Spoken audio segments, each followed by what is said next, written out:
right, Clive. My dad had it all worked out. He'd be proud of you, Mid. His writings may have helped, but this achievement is all yours. Can we catch them? The Ainayar's one of the largest, fastest vessels ever built. And it won't help she has the wind at her back. Any other ship would be hard-pressed to keep pace with her, let alone reel her in. But this isn't any other ship. This is the Enterprise! And the world's never seen anything like my dad's engine. It certainly hasn't.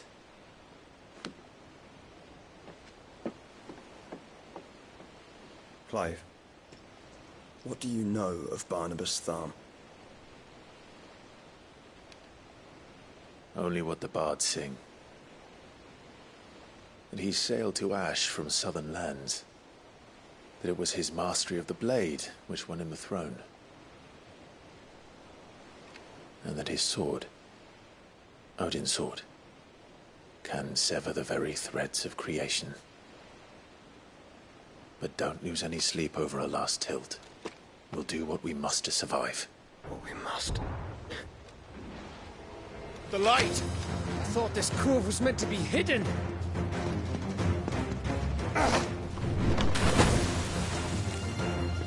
Mid! Company! Hey? We'll hold them off until the ship is ready. But hurry! Bollocks! All hands! Man your stations!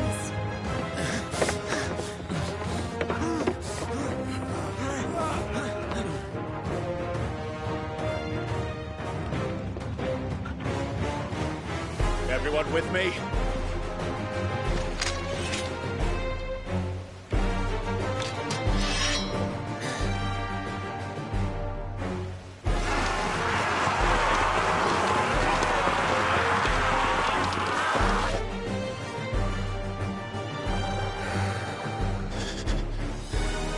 Here they come.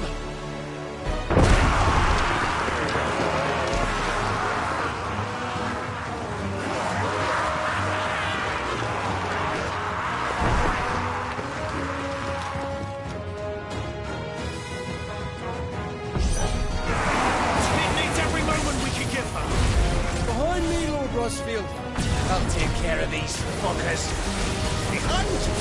I'll have you know Earthbreaker here once struck clear into the heart of every man in the Twins.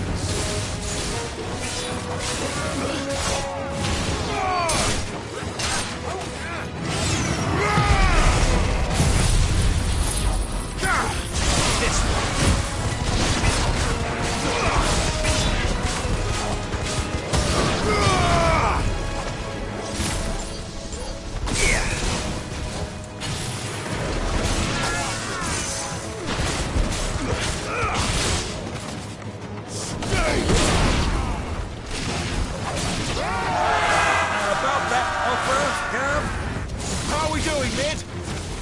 I thought you said that ship was fast!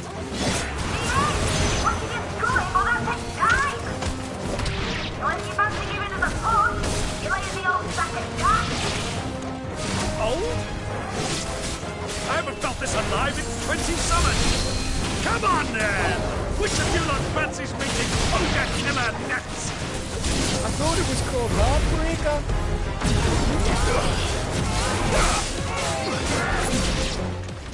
Don't let the classics occur. Without the pay and outstanding fan going first.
me, boy! I'll not be outdone!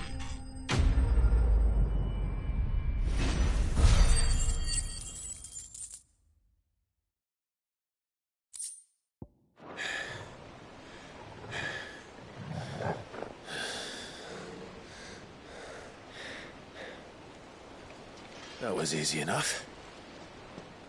All right, you lousy lot. Get your asses on board. She's ready to sail. You heard the captain.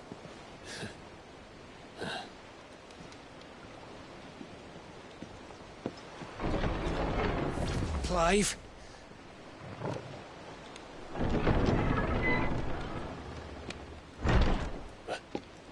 But I thought he was... Confounded. Then it is as I feared. Sleipnir is no man, but a creation of Odin.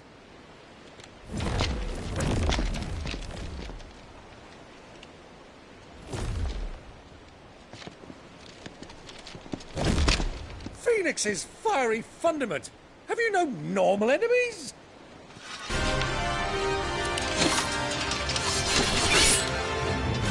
Up for another round? Of course we are. Right, Lord Rossfield? My boy, there was a time people called me the Executioner. Or was it my eyes? No matter, heads will roll all the same. Mate! New plan! You leave! We follow! Follow? Swimming, are you? Oh, bugger me! Weigh anchor! Engine's dead slow ahead!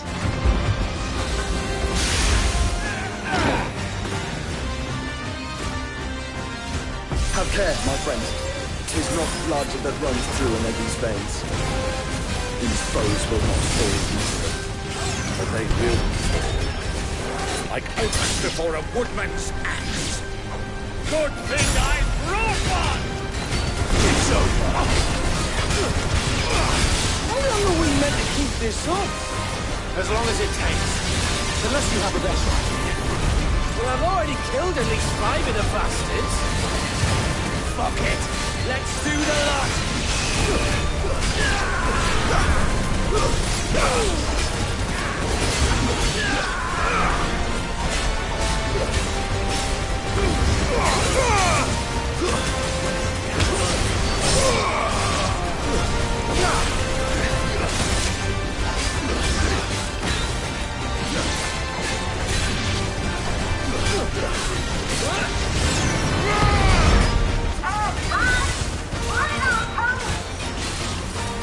Should we make for the ship? Not yet. Wait for my signal.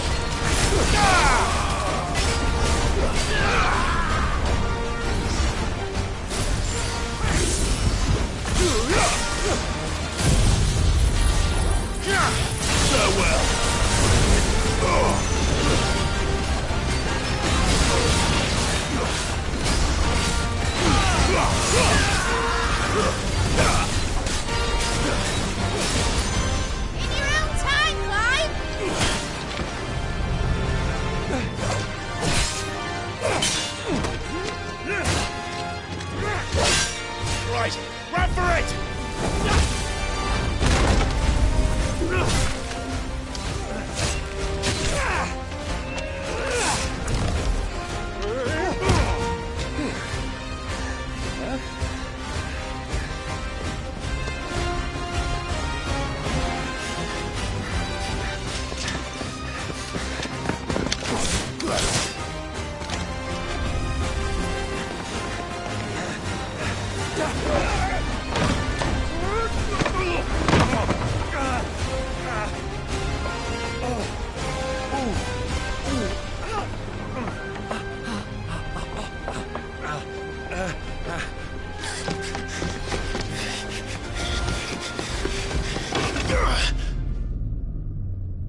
mate! Alright, engine full ahead! And hold on tight!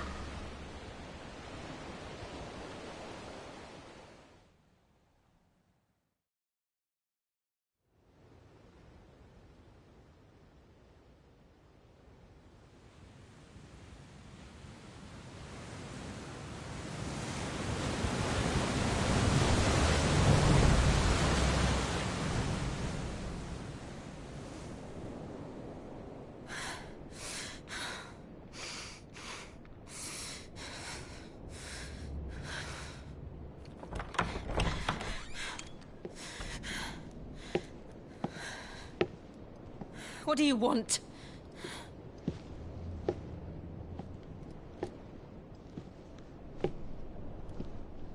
That's quite a mess you've made. And wholly unnecessary. You are my offering to Mythos. I would not see you damaged.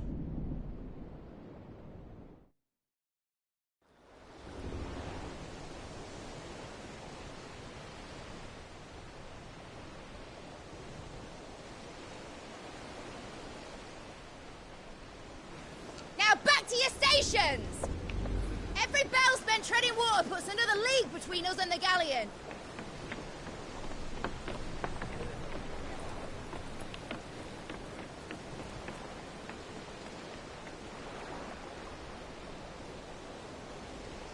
I don't suppose Mid has a spare engine?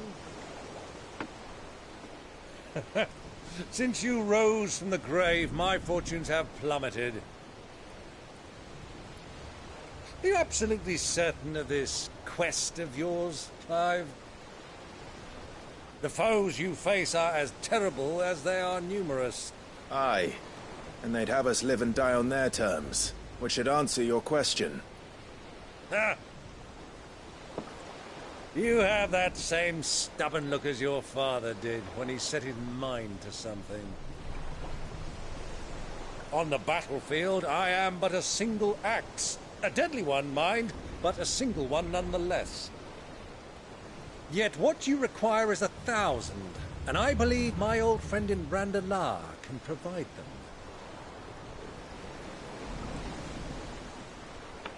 Take care, Clive. I have many more tales of your father's exploits to share. And I cannot very well do that if you're dead. Again. Good luck, Uncle. And may fair winds attend you. As for you, Joshua, take care. I shall do my best, Uncle. Farewell, my nephews.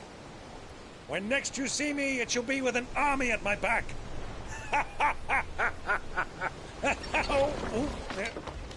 Oh, oh, oh.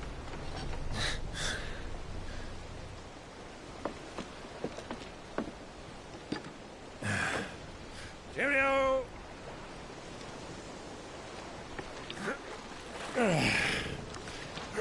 Oh, yeah. Do keep up, my boy.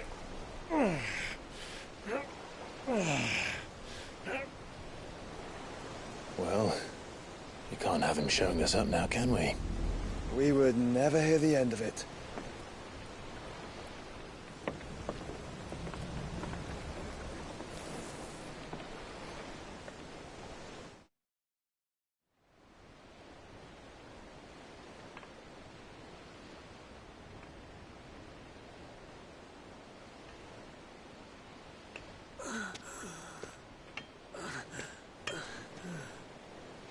Greek of mercy.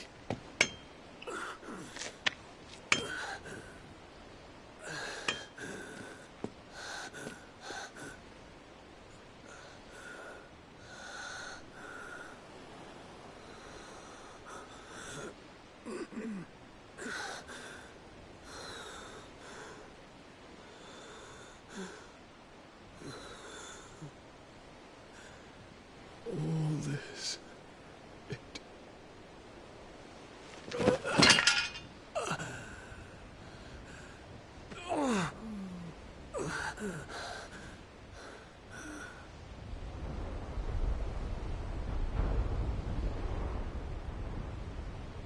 What have I done?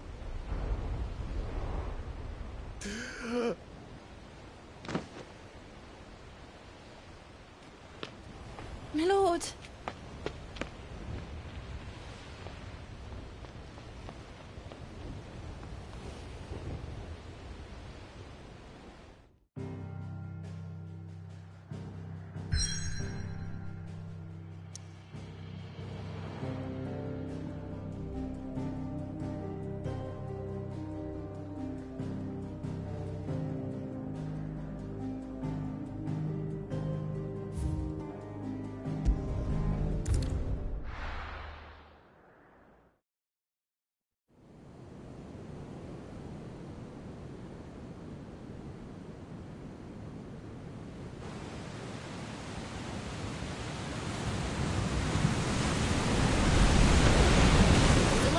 Between here and Waloed, but any ship heading north has to round Zemeckis and put through the Narrow.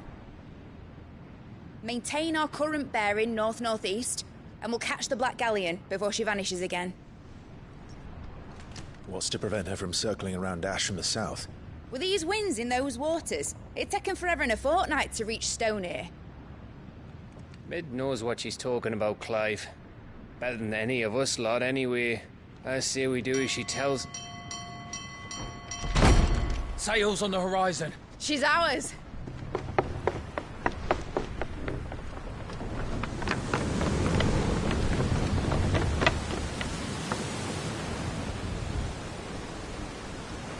Look alive, boys! Full ahead! And keep those furnaces fed! Aye, aye! Do you feel that? Jill. All hands! Battle stations!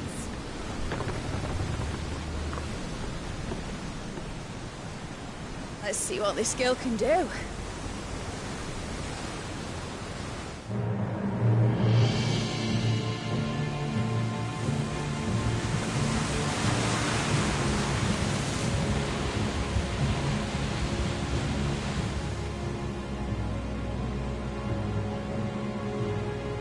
Where one leads, so does the other follow.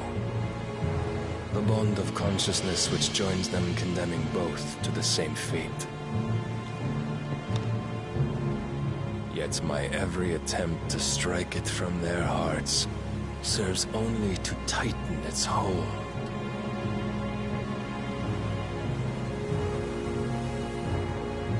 Fascinating.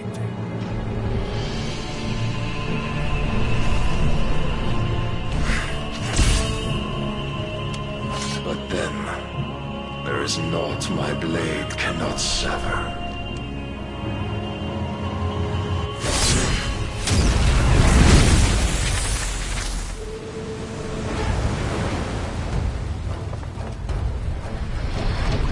Great Grigor's gas!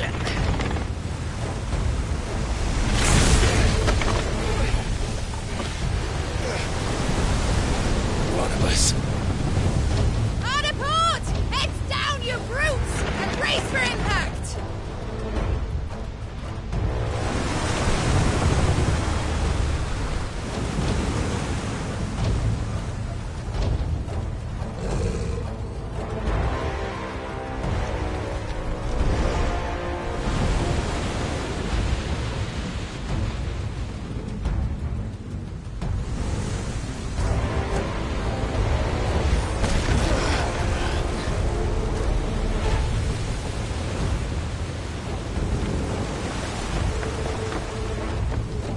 It's now or never. I'll find her.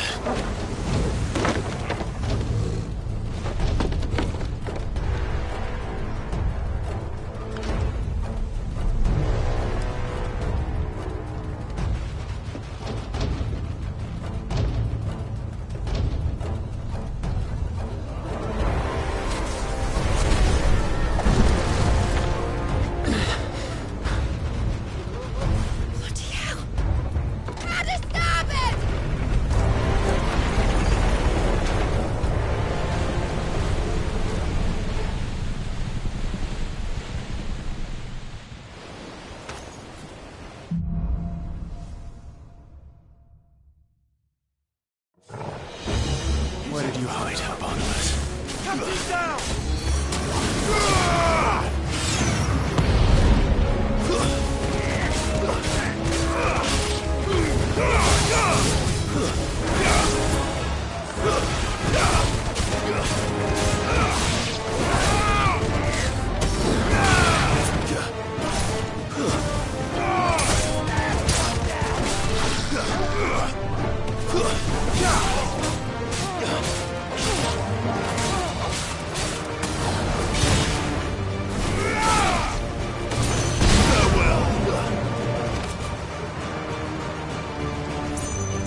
Hold on.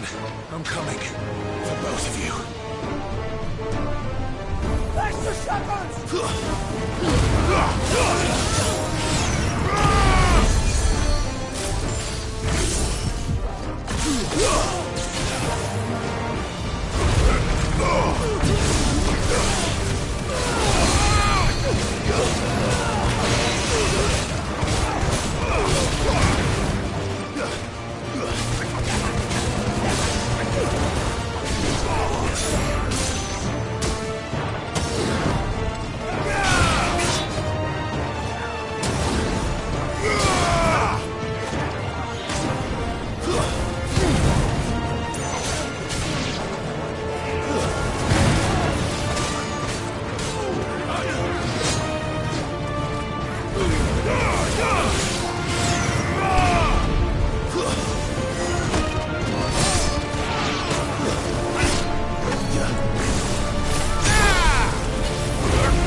bastard!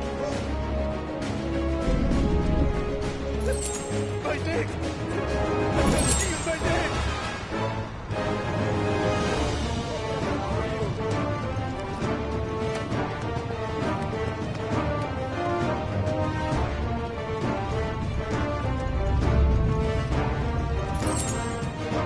She won't take us yet.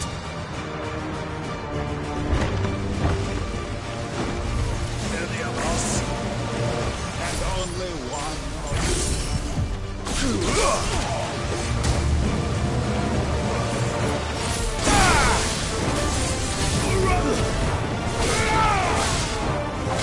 Nice try.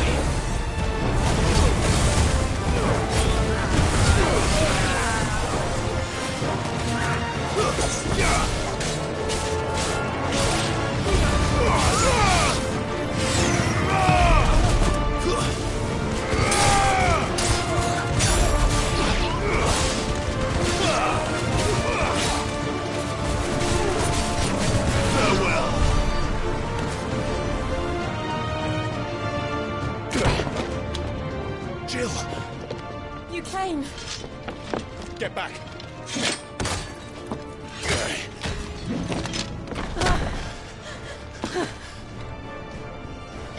Clive, how did you... I'll explain later. Hands.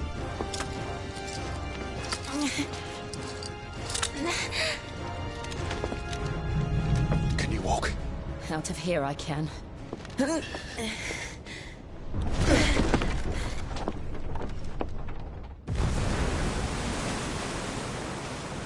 Stand still!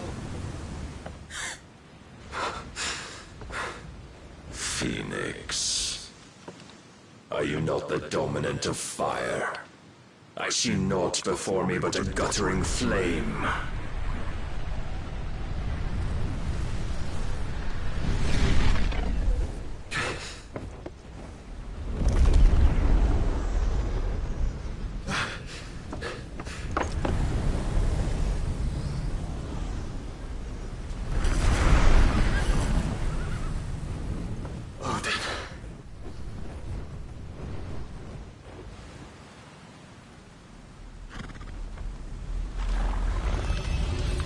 In earnest, then.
Can you go on?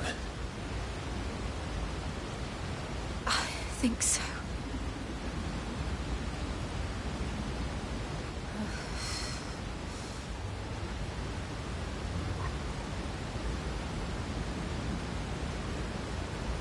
But to where?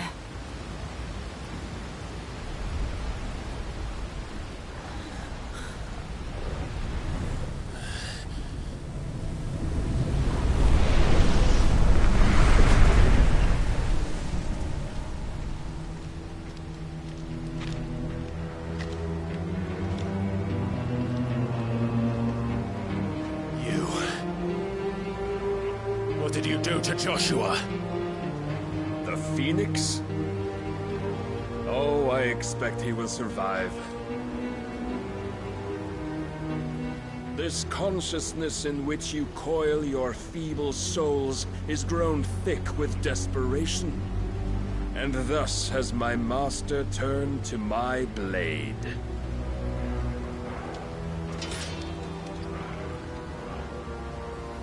The world will soon be painted in black. And all that live shall gather in death's autumn wake. Not if we remove the cause of this misery. Not if we destroy the last of the Mother Crystals and restore balance to the world. Come. Do you truly think it's so simple?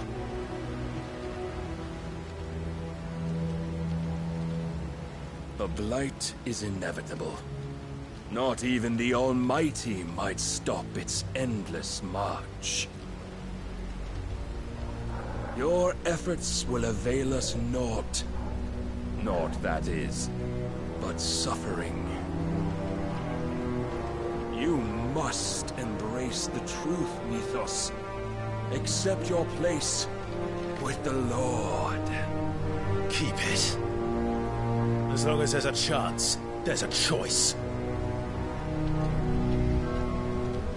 Ever led astray by your blind resolve.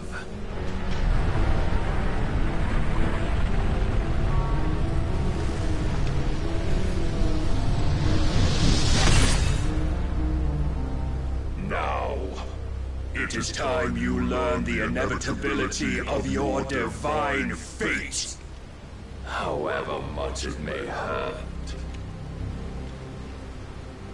Get as far away as you can. Clive, no. Trust me, Jill.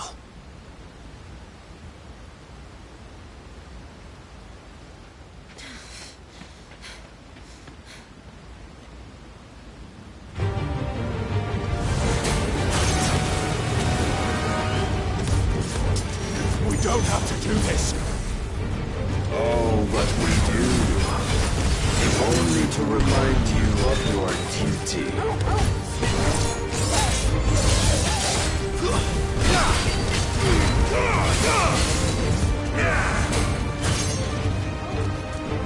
In the short time since our last meeting, you have grown much. And as a vessel, I fear my lord will still find you lacking. Defend yourself!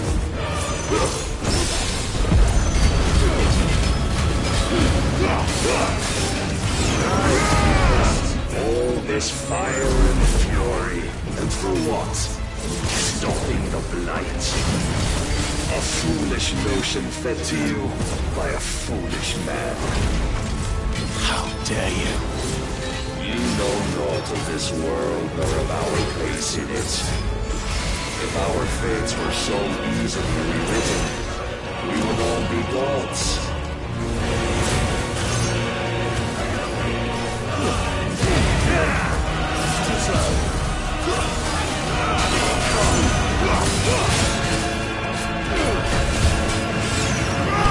I have seen enough.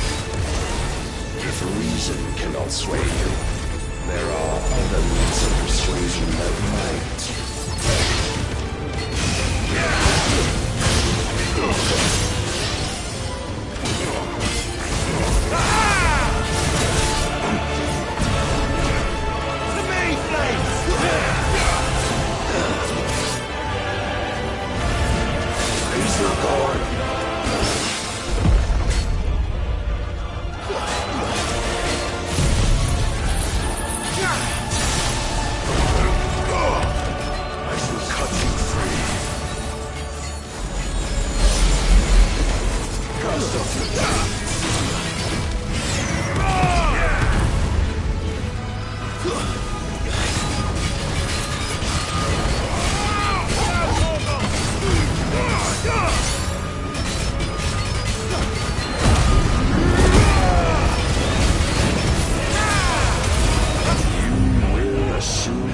mantle you've been given.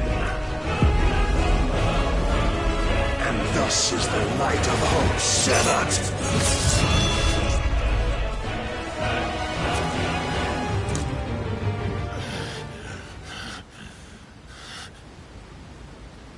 You would yield so soon. Never. Clive!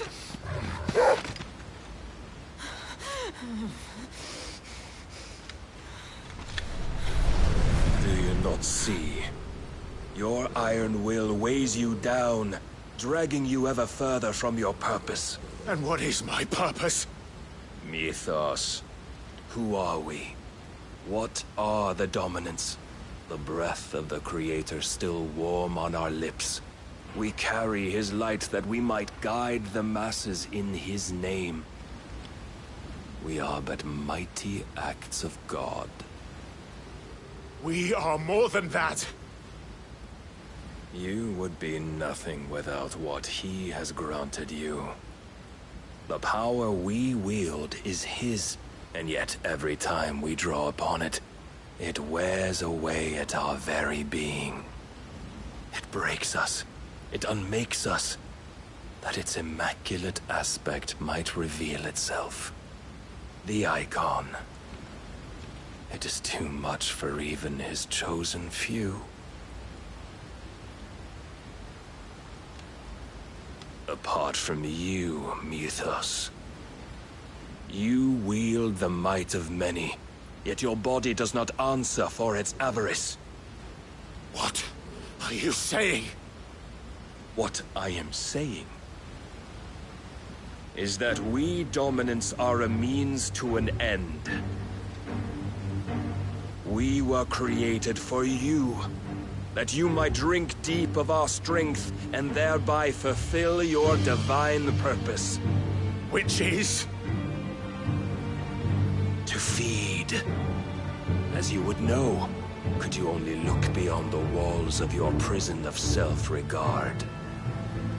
As long as you choose to ignore this, you shall never penetrate my defenses. Still, you may take solace in the fact that you are not alone in your plight. The chains of volition shackle all of mankind, but there is yet cause to rejoice. For the Lord, in his mercy, has taken pity on his flawed creations, and shall see them restored to their proper forms. And what exactly would that be? Why, loyal servants to God. No. Manners, Lord Rossfield? They are men, like you and me. Albeit ones unburdened by the wills that drive our kind to madness. They are pure. They are divine. You mean to turn everyone Akashic? Not turn, Mythos. Turn back. For too long has mankind been led astray by their clamorous wills. It is time they return to a world of quiet equality, where they might once more know salvation. Salvation! And abandon everything we hold dear! We don't need your salvation. We'll save ourselves, and we'll do it on our own terms. Not yours. And not your gods! With every defiant expression of your will, the tighter the chains of consciousness become. But perhaps that fact may be put to use.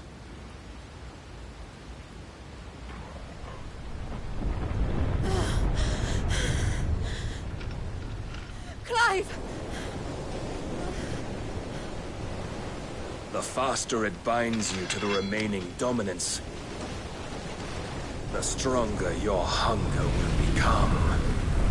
Until it leads you back to the only answer there ever was. Mayhap not by the path my master intended, but back all the same.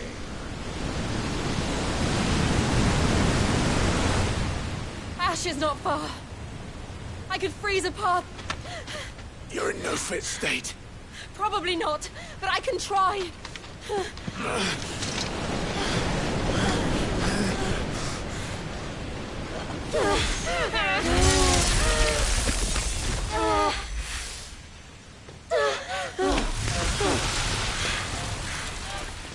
Don't look back!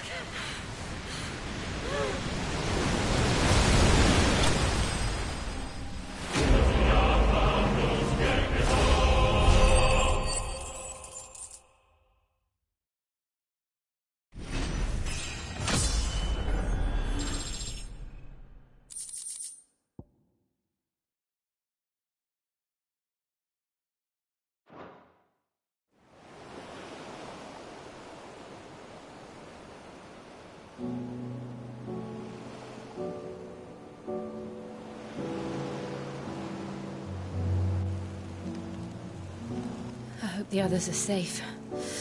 The Enterprise was clear of the gap when we fell. They made it, Jill. And they will have seen the ice where it led.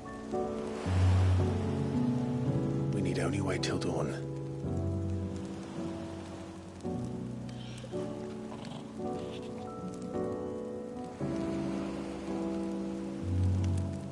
This is the second time Barnabas has bested me. I'm powerless against him. And maybe there really is nothing else for it but to give yourself to his master.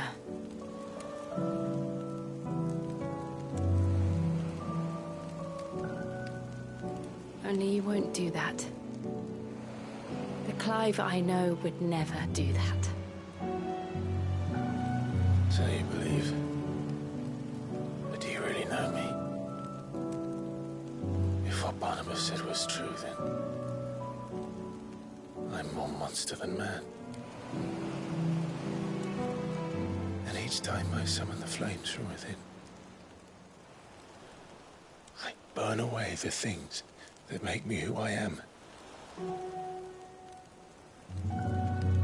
Do you, though? Think of what you've used that power for. Of all the people you've saved. It doesn't matter how or by whom it was granted, only how you choose to use it. And you've chosen to use it for good, haven't you? I've also used it to kill. What if that's my purpose? What if it's all I'm good for?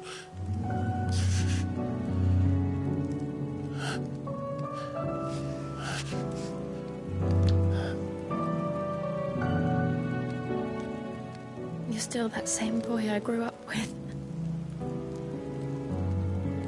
Always so eager to save everyone around you, and yet always so alone. Because you failed to realize the one thing that needed saving most of all. You, Clive. You. You never once took the time to save yourself.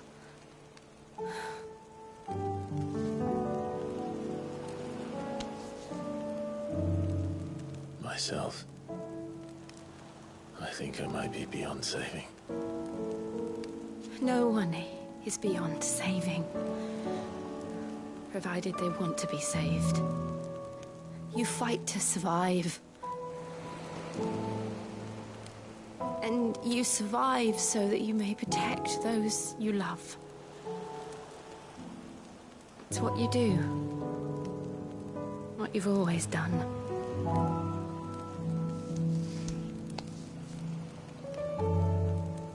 And I know you're not about to change. So I'm going to help you. To give you what you need to protect us all.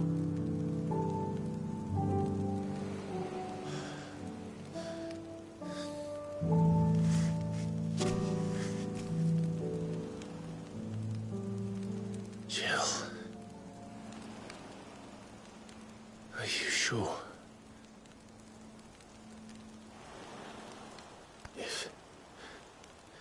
If this is what you want, then...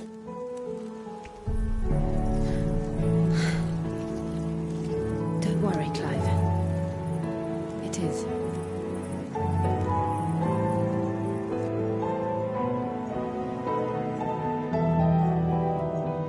This burden, I'll give you the strength to bear it alone. But I'm not alone. These burdens I carry, my sins, my pain, my sorrow, I see now that they are all a part of me.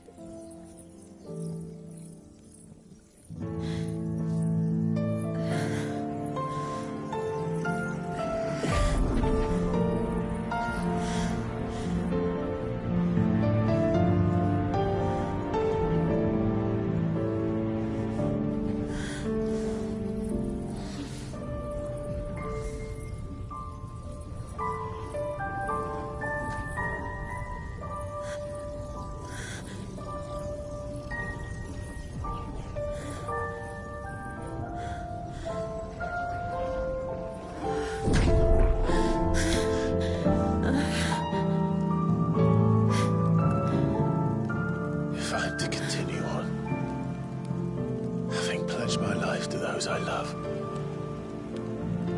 then I will gladly bear your burdens too, until my last breath. Clive.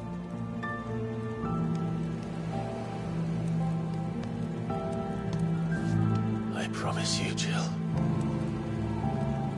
we will find a way to escape this fate.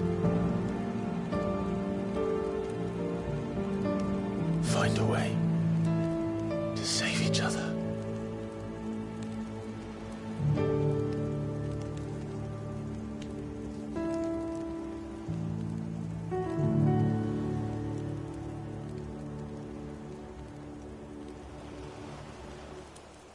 That we might one day look upon the moon again, together.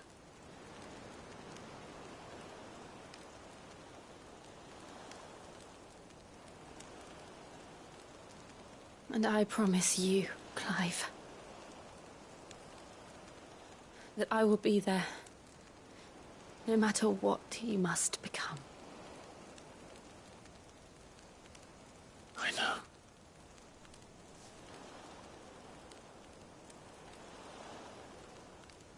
I never thought a smile could bring me so much joy.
What of Barnabas? Do we pursue him? No. Our paths will cross again soon enough. Whether we like it or not. Besides, there is something we must do first.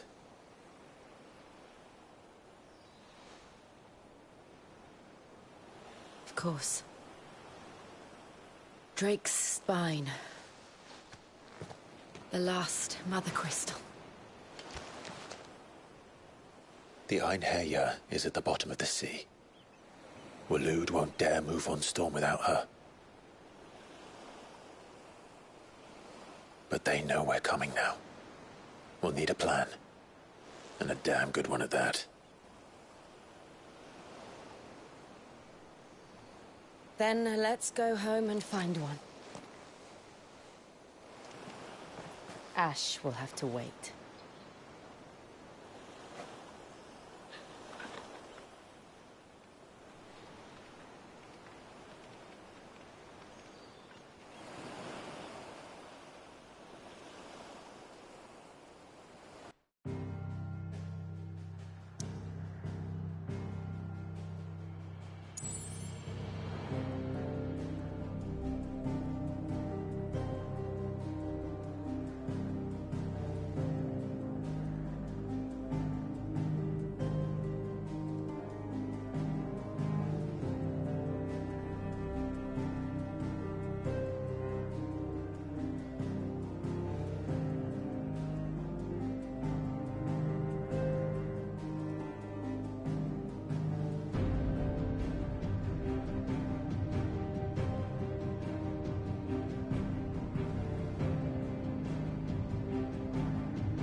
Mid says Odin split the sea in two. She's always been partial to a tall tale. But there's tall, and then there's tall. I struggle to believe it myself. I see your uncle isn't with you. He stayed with the Enterprise. After our brush with the Einherjar, she was in urgent need of repair. And my uncle knows a shipwright in Randalar. We're to join him there when we're ready to sail for Ash. You sure that's wise? Last I heard, the place was still overrun with Akashic. Show me a city where that isn't true. Ultima's plague is spreading. We're running out of time, aren't we? We've done our best to shore up their hideaway. I doubt a few planks will stop what's coming. Still, we'll keep at it. Every little helps, I suppose. Let's hope so.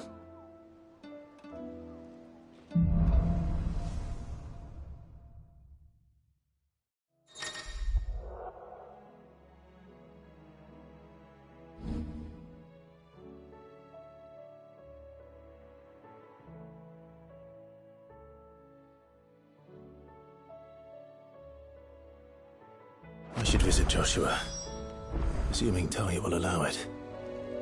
You need anything, you just ask. We might not have your uncle's resources, but resourcefulness, we've got in spades.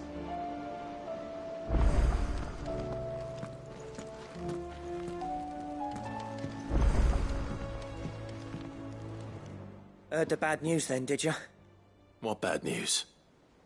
About Dravost. Blackthorn's old haunt. With the forge and all that. Well, anyway, the mines just down the road from there are spewing out ether like no one's business. And the village? Safe from the flood for now, but they've got other problems. Akashic. Every creature in the area is either turned, or on the way to turning, apparently. Zoltan and the others are living on borrowed time. They need help, and quick. Doris sent a few curse breakers to keep an eye on things, but there's only so much a couple of scouts can do. Except get eaten. If something ain't done soon, the old place will be overrun.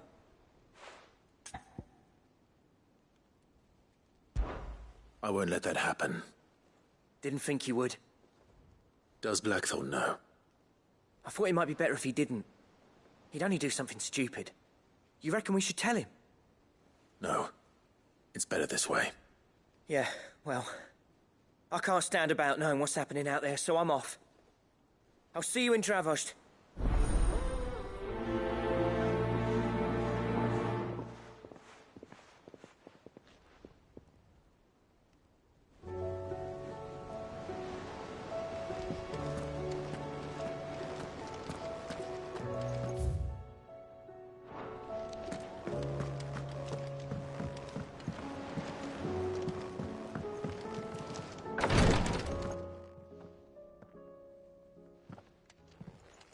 you feeling, Joshua?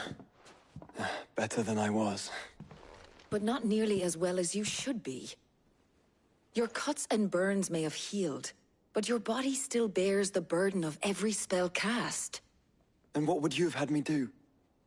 It was no ordinary foe we faced. It was the Warden of Darkness.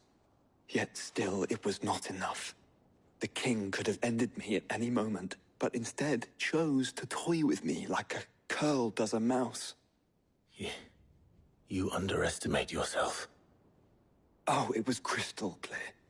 Only one man established his dominance that day, and that man was Barnabas. I'm sorry, brother. That was ill-spoken. It's just, I have never felt so powerless. And when so many are looking to us for strength, perhaps the prince feels the same.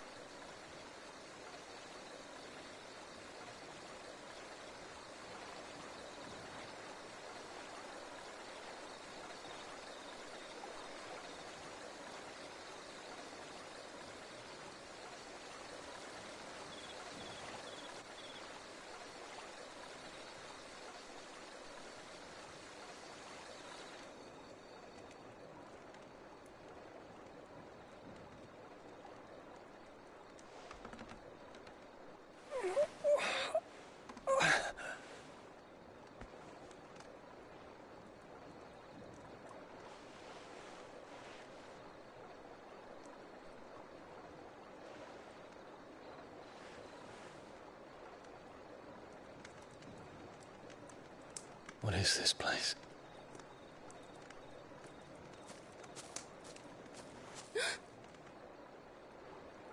Don't move.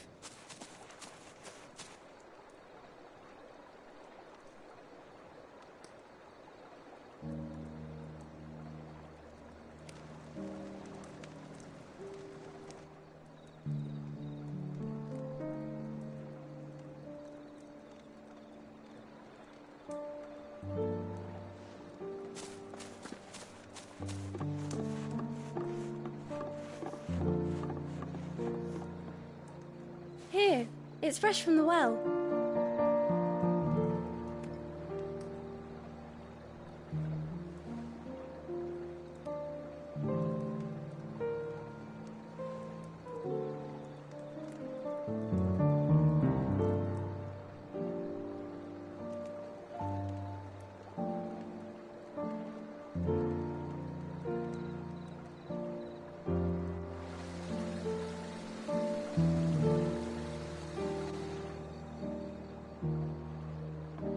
Grandmother told me spirits sometimes get lost, and that the lanterns guide them to their proper place.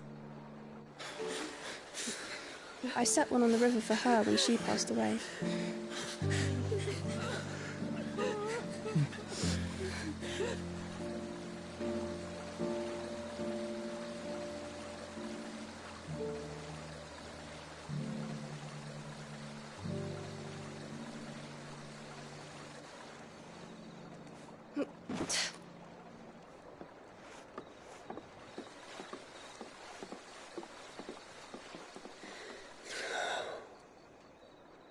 The fiend works from the shadows. Was it you who guided my hand, then, Ultima? No, not you. This is my doing, my fault, my sin to bear. And for it, I must atone. Your hurts are healing nicely. It was my poultices that saw you well. You make them? And sell them, or try to. Earns me enough for bread, most days. Forgive me. I have nothing to... I know, but I couldn't just leave you lying there.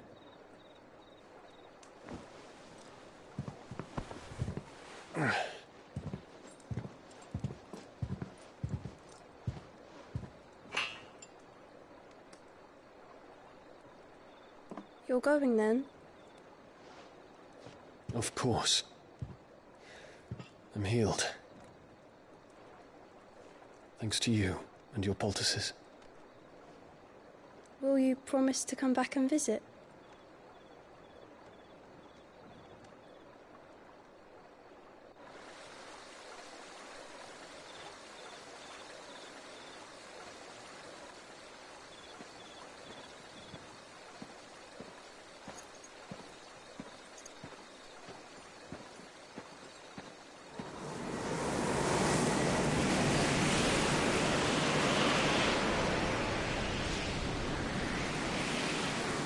Well, Phoenix, it would seem that I owe you my wings.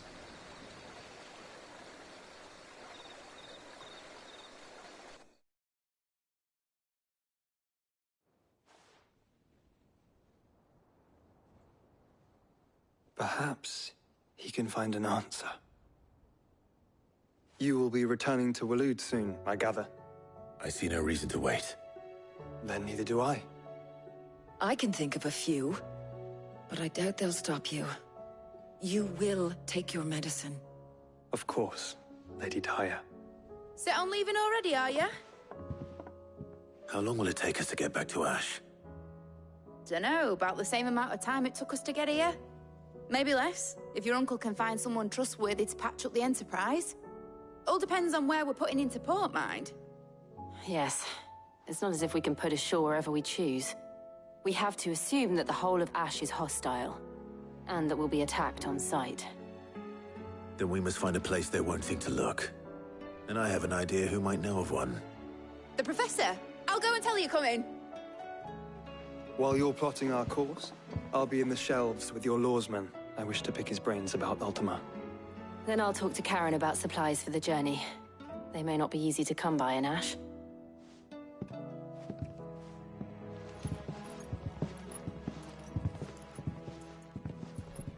Your brother's body won't take much more of this recklessness.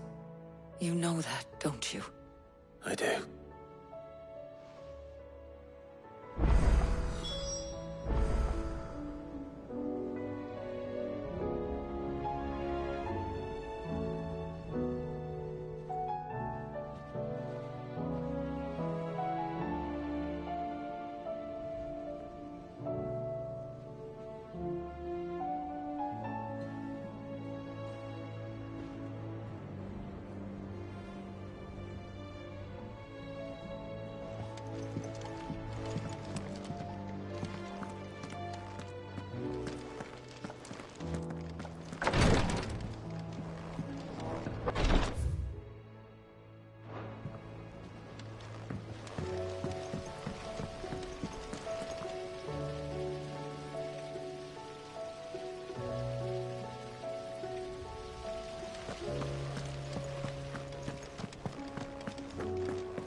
Miss?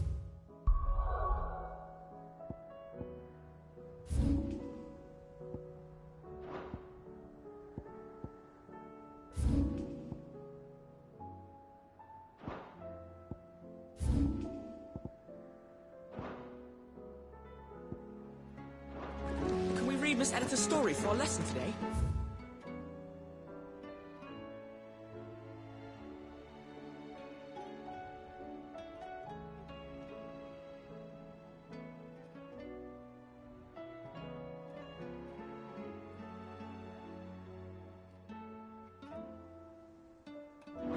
What a wonderful idea, Jocelyn. I finally finished the book I was writing. You're welcome to read it. If young Jocelyn hasn't already defiled its pages with his infernal scribblings.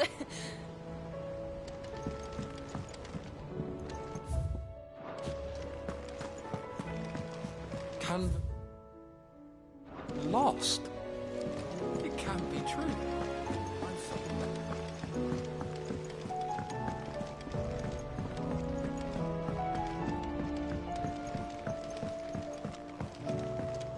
With Canva in the hands of Akashic.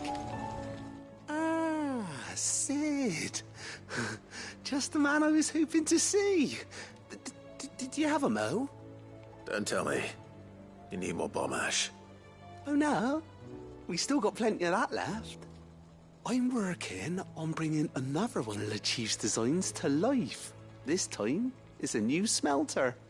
It's got a reverberatory hood over the top for additional thermal amplification and a system of reciprocal recirculatory regenerators that let's just say it gets very blimmin' hot. A heck of a lot hotter than anything Blackthorn's got in his forge, that's for certain. Only mithril engines get hotter, and you can't chuck ore in one of them and get metal out the other end. Trouble is, we won't be able to make out of any old rubbish, neither. We need the good stuff. And I hear you once helped Helena get her hands on exactly that. Any chance you could help me too? If it's for the good of the hideaway, I'd be happy to. Oh, it is. I promise you. So, what exactly is this good stuff you need me to find? We've got a couple of examples here. Spherical echoes, we call them. More fallen materials. So this smelter is similar to the mithril engine in more ways than one. That's right. They're a bit like the thermal helms. Fallen ceramics deal with heat like nothing else, see? And what's more, they're directional, transferring heat from the inside to the outside. But these things, they're all outside. If we line the hood with them, they'll reflect the heat right back into the furnace. We've collected as many as we can, and I know where we can get the rest. Trouble is, they're all watched over by their bigger, uglier cousins. So you want me to visit some ruins, destroy some echoes, and bring back the spheres they're guarding? That's it in a nutshell, yeah. We're only 3 short, mind, and we know exactly where they are. There's one up Amber Way, in that ruin that they call Lost Plume, and another in the Silent South, over in Dalmekia. Last one is in the ruins of Advent, which is in the Empire. All right then. Wish me luck. It'll do. I'll be keeping all my fingers and toes crossed.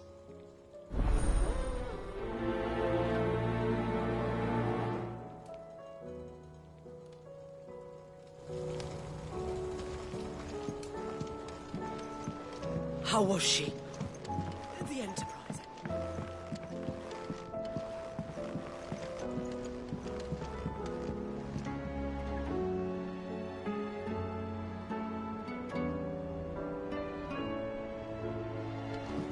So, she don't need sails or oars, but she's still the fastest ship on the sea? That's what Mid says, anyway.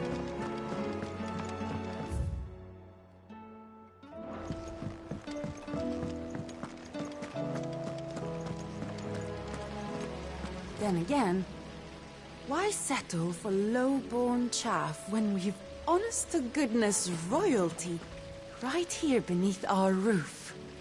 If Prince Dion cannot see my love for him, then perhaps the Phoenix will.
The stew's awfully thin these days.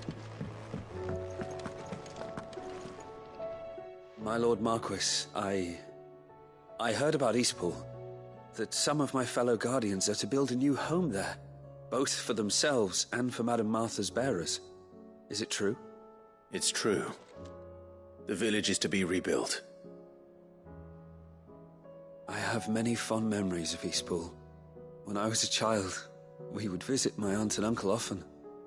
They would lavish attention upon me as if I were the son they never had. I went to see Aunt Hannah after my uncle passed away, but not nearly as often as I should have. Oscar, I'd like you to assist Sir Wade in the rebuilding efforts. But my lord, my training is not yet complete. I couldn't possibly. I warned you I might not be the easiest of masters, but I'm not as hard-hearted as that. Go. Be with your aunt. Rebuild her home. Is what she would have wanted. Yes, my lord. Thank you, my lord.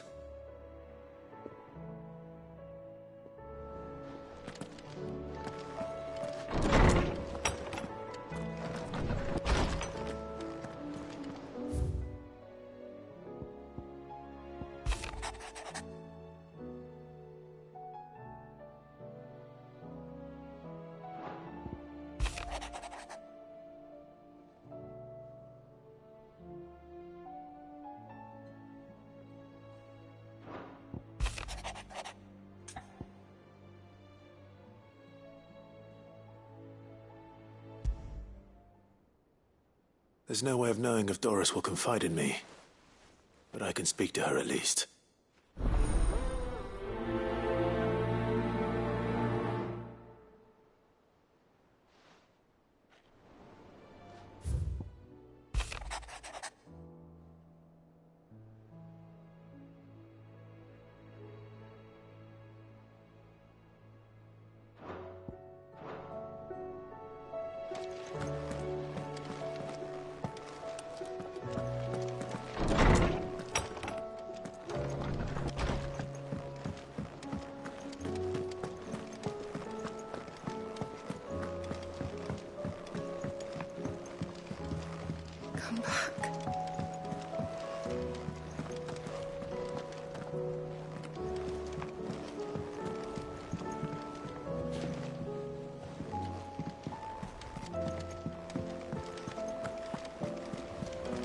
Covered in nicks and lumps.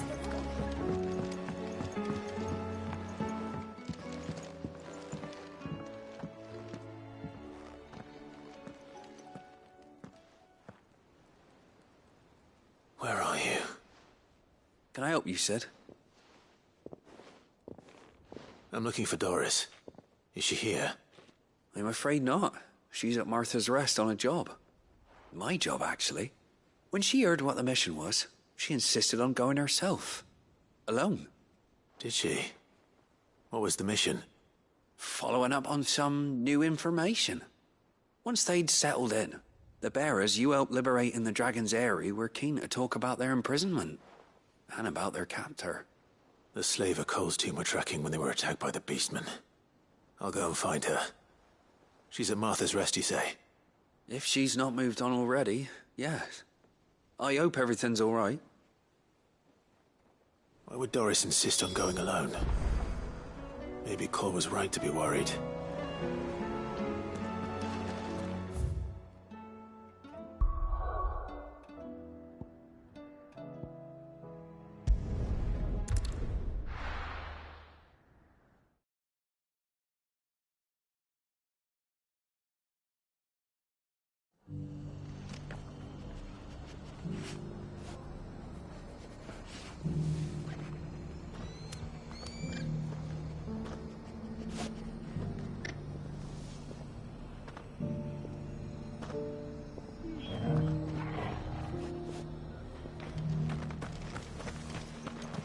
Doris should be somewhere nearby. Assuming she's still here. Just because the heavens have gone to rack and ruin. Nearly done.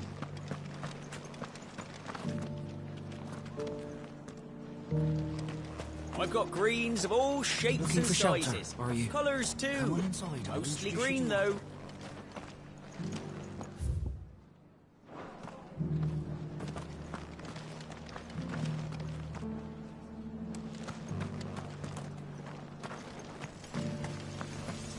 The world seems to be changing so fast lately I can hardly keep up. But what I do know is that there's more bad news than good. You can tell it doesn't Still hurt, does it? Oh. It's been a pleasure, Doris. Just like old times. I'll give your offer some thought, my lady. How goes the investigation? Sid, what brings you to Martha's Rest? You. I heard you were out here on your own, tracking our slaver. I trust you're being careful. Of course. And it had to be me. The bearers from the Dragon's Eyrie confirmed a long-held suspicion of mine that the slaver we've been tracking is an old acquaintance. She's no fool. If we'd come in force, she would have spotted us straight away, and then vanished without a trace. That was her just now, wasn't it? So, was it a fruitful reunion? I'd say so. She tried to recruit me. Seems her time in Rosaria is coming to an end. She's abducted bearers from across the region and is looking to smuggle them back into Sambrec. After her brush with those beastmen on the road to Northreach, she hired herself an Imperial escort, which she wants me to join. She's dangerous, Sid, but I think I can stop her. Then I'm going with you. I'll take care of the escort. You can see the bearers to safety. Where are they? The Baum Archers, soon to break camp. You go on ahead. I'll follow once I've sent word back to the hideaway.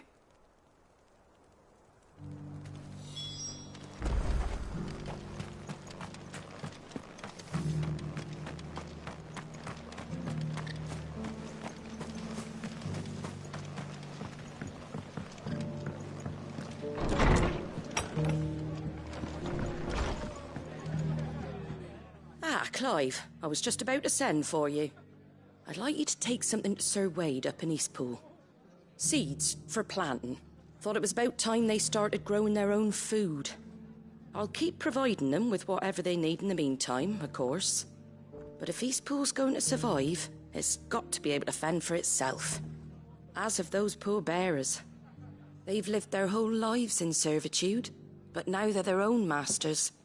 Small wonder they ain't got the foggiest how to provide for themselves. So it's up to us to teach them. And if you're wondering why you, well, the Wagoneers taking supplies up that way have been coming back with more and more reports of Akashic around the village of late. Sir Wade's putting a brave face on it, but I think even he's starting to worry. And if he's likely to share those concerns with anyone, it's you. All right. Thanks. Wouldn't ask if I didn't have to. There. That should be enough to keep him in Gazal Greens for a few years at least. Gazal Greens? Not the most mouth-watering crop, I'll admit. But they're hardy, they grow fast, and they fill a hole. Better that than something that'll wither away at first frost. And chocobos love 'em too, which is no small thing. When I say all of us need to pull together to get Eastpool back on its feet, I mean all of us. They ain't exactly succulent, but cook 'em right, and they're just about bearable. I'll take your word for it. Anyway, Sir Wade'll know what to do with them. And if he don't, well, I'll go up there and show him myself. I'm sure you will.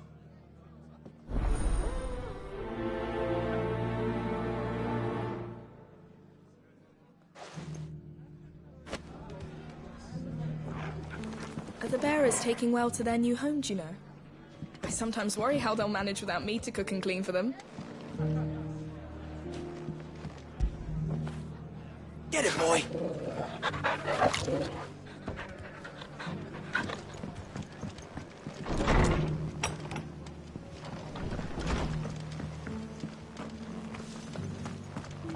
The Guardians of the Flame were true friends to the rest. They fought our enemies, manned our barricades, joined us on our patrols.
Good. They haven't broken camp yet. How did Doris come to know a slaver, I wonder?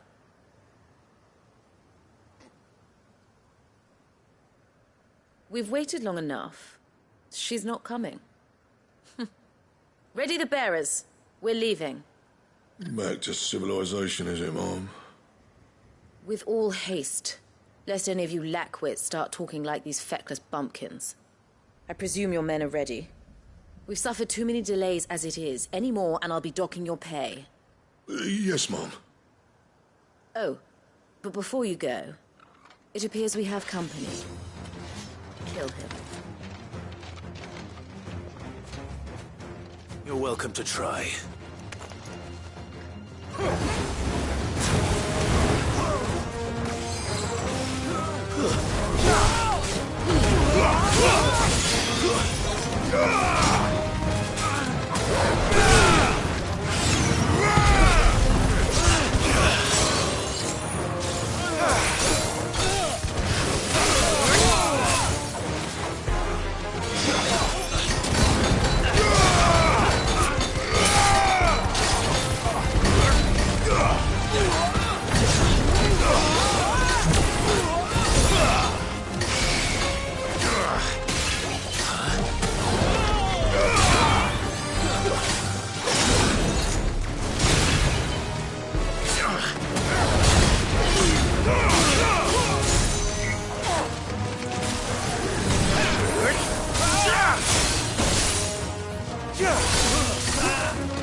Too slow.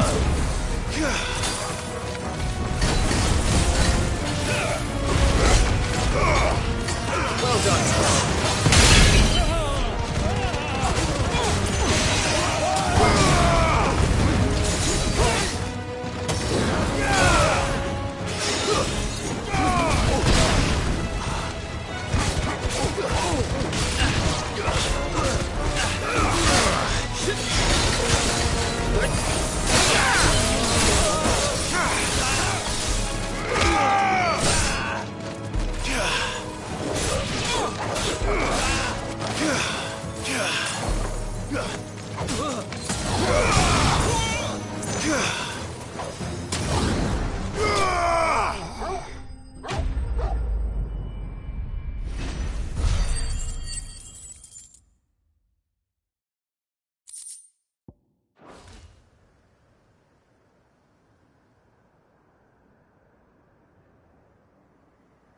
So much for your escort.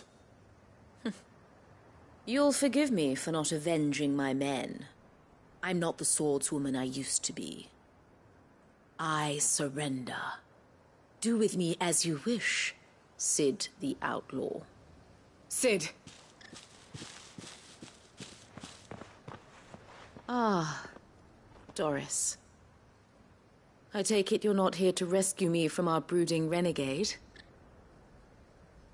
You know, I always wondered where you'd vanished to. But casting your lot with this criminal of all people... Better fighting for a cause than killing for coin. I'm sorry, Sid. I should have told you sooner. This woman, my former master, once trained bearer children to be weapons in service of the highest bidder. She raised me like a daughter. And I did terrible things to earn her favor. It wasn't all terrible, surely. We had our fun, too. You were always so eager to learn, and had such clever hands. All my other children took either to the blade or to the books. Always either or. But you proved yourself a master of both. That's why I kept you for my own. How about it, my little dagger? Care to swear that blade to me again? I never swore my blade to you, nor will I ever. I fight for a higher cause, to liberate the bearers of this world. Farewell, Master. Thank you for making me the weapon I am. You always were a righteous child. Perhaps that's the reason I loved you so.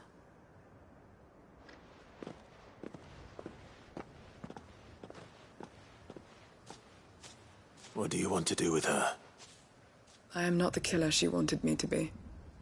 Not anymore. And she no longer has friends in high places. The Dame does, though. Her connections at the Imperial Court will see that justice is done. All right. If you're certain. I am. And thank you for everything. Now, I better let these bearers know that they're safe.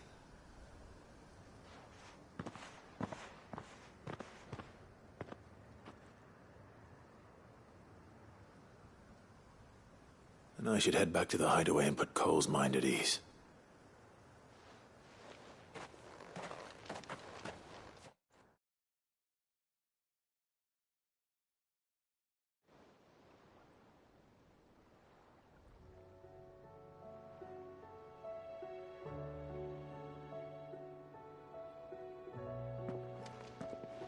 Welcome back, Sid. Doris's message just arrived. I hear you saved more bearers from being smuggled across the border. With any luck, they'll be joining us in the hideaway shortly. Oh, and your letter. You don't need to worry about Doris anymore. I'd been hoping as much. She mentioned one or two things in her report. So the slaver we'd been chasing all these months was her former master. Wish I'd known. She's been arrested, by the way, over in Sambrek. Went quietly, or so we're told. And she won't be getting off lightly. The Empire may have no love for bearers, but it's none too fond of black market traders either. Can't have been easy for Doris. I'm sure it wasn't. But don't worry. She'll be all right. I hope so. Suppose you should know, eh? You had quite the past yourself before you came here, or so I understand. Anyway, thanks again, Sid. The Cursebreakers would be lost without Doris. And you, of course. Keep up the good work, Cole.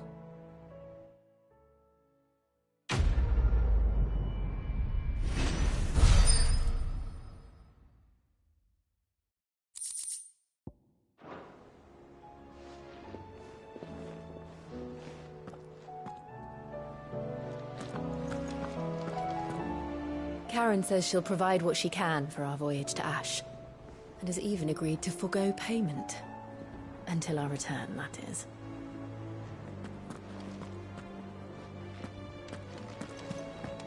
Come back.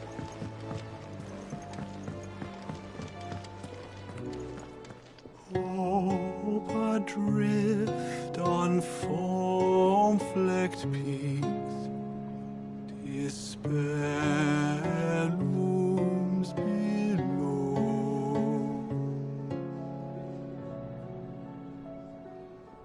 Yet in the dark, a flame is sparked that warms us in its glow.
dunno what you're talking about. The odor's what gives Chance's stew its, depth. And that's what makes it superior to any old lizard livers. Oh, please. Have you even tried the fried mortress? Taste, smell, texture. It beats your beloved stew hands down on every count. Now that's a masterpiece. What do you recommend? A shirt. This is a tavern, not a brothel.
So Dravost is still standing.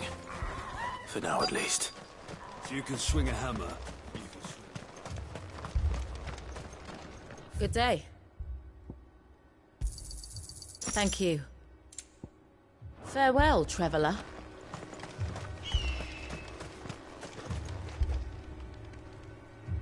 Clive! You're here! And the Akashic? Mostly off to the north still. But I spoke to Doris's scouts and it turns out things are worse than I thought. There's swarms of them out there. Told old Snotty to be ready to seal the north gate. That should buy us some time if we need it. Enough for the villagers to barricade themselves inside their homes at least. Well done. Welcome back, Sid. I'd never have guessed, you know. Not if August hadn't let slip. Who'd have thought that the savior of Dravost would turn out to be the realm's most infamous outlaw? Keen to help us out again? I am. Thought you could sneak off without me, did ya? Blackthorn. Oh, what are you doing here? One of the scouts couldn't keep his voice down. Unlike my best mate who didn't think I deserved to know. Zoltan, how long's it been? Long enough for us two to turn into a pair of old codgers, I see. Then your idea of an apology? Prick. Don't listen to him. You only did what you thought was best. For the village and that. I did, yeah. But that ain't the whole of it. Vulcan, our master, didn't leave the chiefdom to the two of us. He left it to me. The best blacksmith in Dravost, barring himself, of course. Bloody stupid tradition, in my opinion. If someone's got talent, you should let them practice their craft, not ask them to settle petty feuds and barter for grain. Our master wasted half his life that way. I wasn't about to let that happen to me. So you wasted half of mine instead? You're what Dravost needed. Under me and my precious ideals, this place wouldn't have lasted a year. So I left to devote myself to the work and spare you lot the consequences. I may be a selfish prick, but I only did what I felt I had to. What you had to do was your duty! Even if it meant we all starved? Enough. This is no time for bickering. You can finish beating each other up once Dravost is safe. Fine. I've said my piece anyway. Yeah. So have I. Sorry, Clive. I shouldn't have stuck my nose in. Short enough on time as it is. Still, give us a mo, would you? I need to get my head straight before any of them Akashic try to bite it off.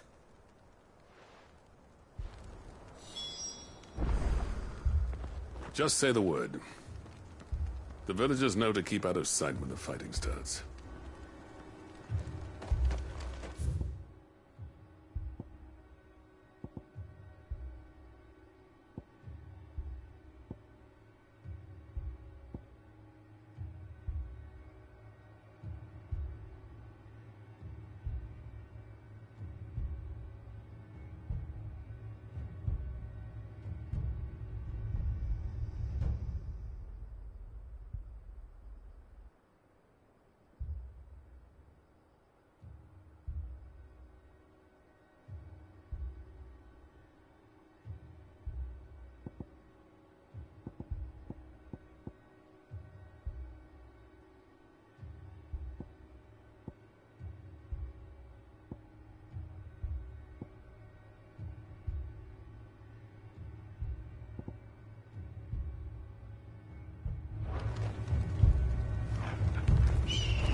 Anyone without a blade, come and get one. Sharpest edge in Dravos, guaranteed. The brass neck of that girl. Everyone's coming together to fight for their lives, and she hasn't lowered her prices a gill. Would you like to see my wares? Here you are. Certainly.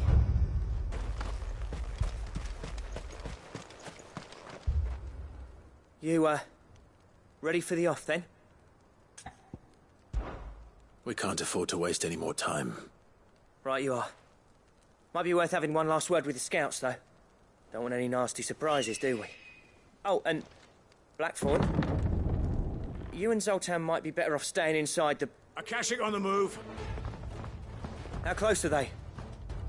Within sight of the walls, and there are more coming up from the mines. What was I saying about nasty surprises? They'll wash right over us if we stay out in the open. We're pulling back behind the gates. Good idea. Get yourselves inside, but keep your weapons handy. Understood.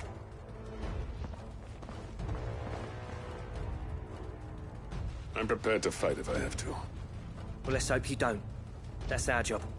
Once the scouts are inside, order your men to barricade the gates. No heroic last stands, you hear me? No fighting at all if you can help it. August's right. I've seen what Akashic beasts can do to armor. The people here are tough and willing, but they ain't equipped to face what's coming. I'm going out there. Start work on the gate as soon as I've left. I'll give you as much time as I can. And if they kill you? You evacuate. But it won't come to that. I promise. You'd better be right. Take good care of Dravos till I get back. Leave it to me. And give those things what for, yeah?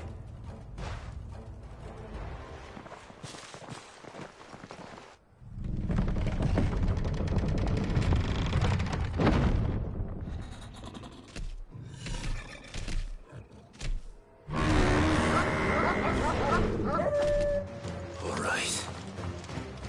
Which one of you's first?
Stay down!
Is that it?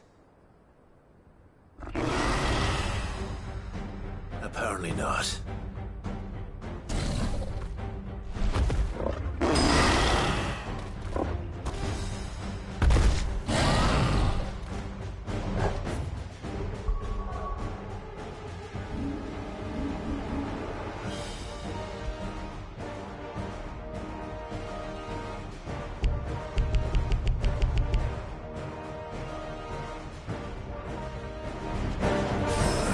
Past me.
question is, did I miss any?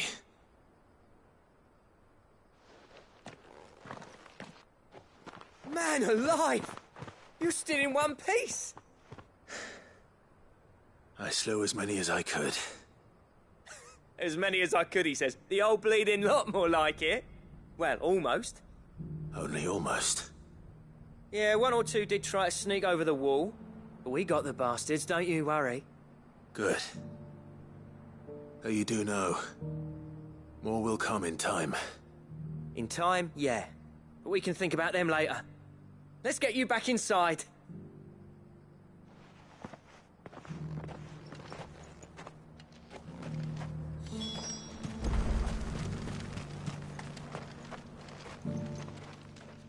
Sid! You're even more fearsome than your reputation. Enough to give those Akashic monsters nightmares. I almost felt sorry for the wretched things. But mostly, I felt grateful. Dravovst won't forget what you did today. I'm afraid I've only delayed the inevitable. There's no getting rid of that ether flood. Meaning that any living thing which stumbles into those mines will end up clawing at your walls again. And that's if the flood don't spread. If it does, well, I hate to say it, but the village's days are numbered. That may be, but we're staying just the same. With ether floods springing up all over, it's no less safe than anywhere, and more importantly, it's our home. We'll fortify the gates to the north, and I'll see that they're guarded day and night. All right. Then we'll give you a hand shoring up those defenses. As for you, Blackthorn, that's twice you've turned up when Dravos needed you. So, thanks. I shouldn't have stayed away so long. And I shouldn't have left without talking it over with you first. Too bloody right you shouldn't. Though I doubt I'd have listened. I always envied you. How you made everything look so easy when, for me, it was anything but. You leaving gave me the perfect excuse to hate you. And from that day on, I never once stopped to wonder what it would have been like if you'd stayed. But what you said earlier, it was true. You'd have been the death of this place. Finally, something we can agree on. I hope you see the sense of it eventually. You kept this place alive. Alive, perhaps. Wealthy even, but Dravozh isn't what it once was. Our work used to be the pride of Dalmekia. Now, we churn out the same rubbish day after day because it's easy and turns a profit. It's not about the craft anymore. I wouldn't send my sons to war wearing the shit most of our smiths are making. I've kept working, honing my skills, trying to lead by example, but no one sees the point. The average castle apprentice has as much passion for the craft as our current lot. Come back to us, Blackthorn. Remind Dravozh what a true master blacksmith looks like. I'll even man those bellows of yours if it means we can work at the same forge again. That's a kind offer. Kinder than I deserve. And I wish I could accept, but I'm needed elsewhere. There's people who trust their lives to my steel, and I daren't let them down. Fair enough. But that doesn't mean I couldn't visit from time to time. Let's see if we can't rekindle this town's passion for the craft, shall we? I'd like that. Just be sure to tell Snotty to let me in the next time I come calling, yeah? Knowing him, he'd let you in anyway. Blackthorn. The Master Smith turned outlaw, back in my good graces. I never thought I'd see the day.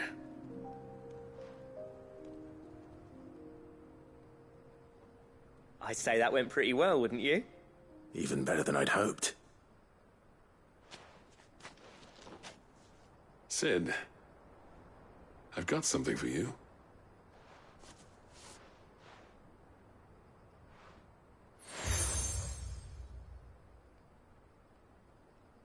And this is? A token of our lasting gratitude. But I'm of a mind to make you a far grander gift. Designs for a certain sword have been passed down from chief to chief for generations. Now hold on, Zoltan. There's a reason no one's made that blade in centuries. There's not been a craftsman equal to the task.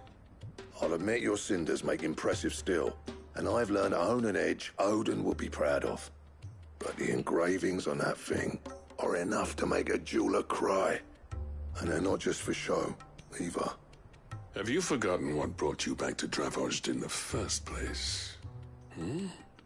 A certain ring? I knew I'd never surpass you with the hammer and tongs. So I turned my hand to a different kind of metalwork. Between the two of us, I'd say we're the equal of any master craftsman ever to have graced a forge.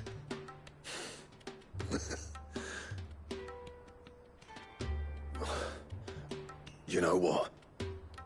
I think you might be right. Clive, you wouldn't mind if Zoltan came back to the hideaway, would you? He's more than welcome. As long as he can keep our secret. Right. Zoltan, get your tools. We've got a legend to forge.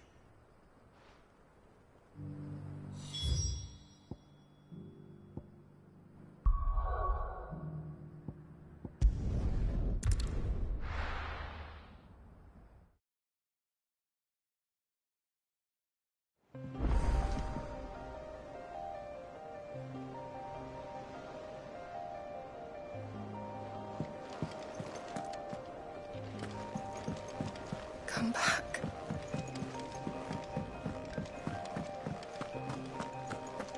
Oh, don't tell me we've run out of peppy nuts and all.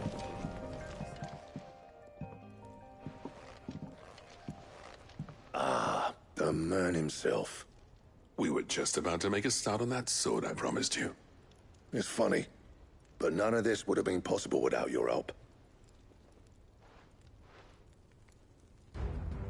You remember Camille? We'll be using his leatherwork for the grip. The steel, meanwhile, will be tempered in a fire, burning the cinders you charmed out of old Zoltan here. And that whetstone from the Outer Isles, that'll be what gives the blade its edge. And the final flourish will be my talented colleagues' engraving. A team effort led by the greatest blacksmith alive. Now, save that talk till the thing's finished, yeah? Right. I'm ready if you are.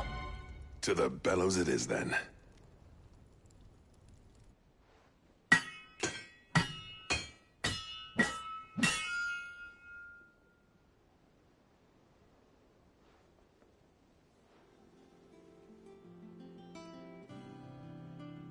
Well, bugger me. We actually did it.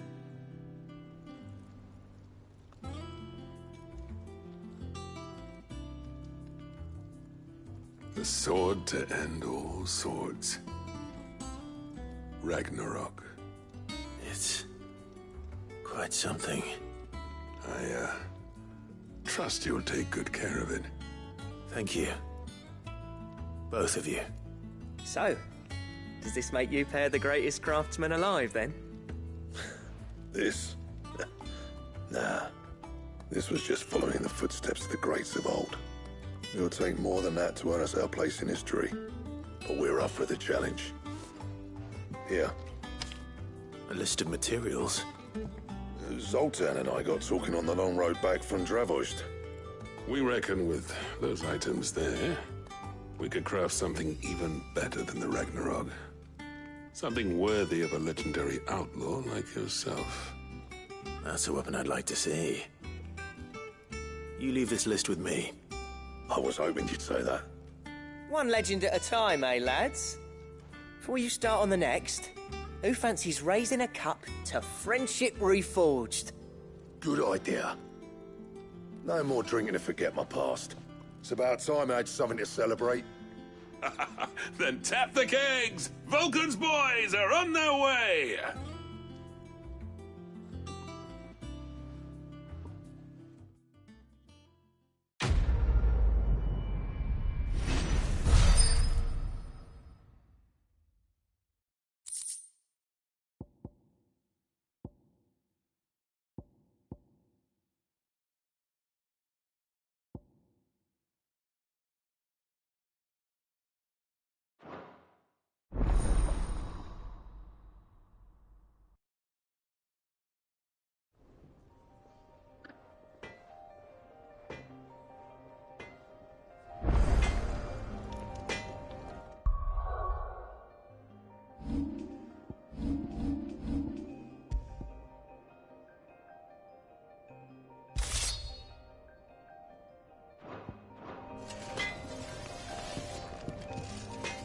What do I owe the honor?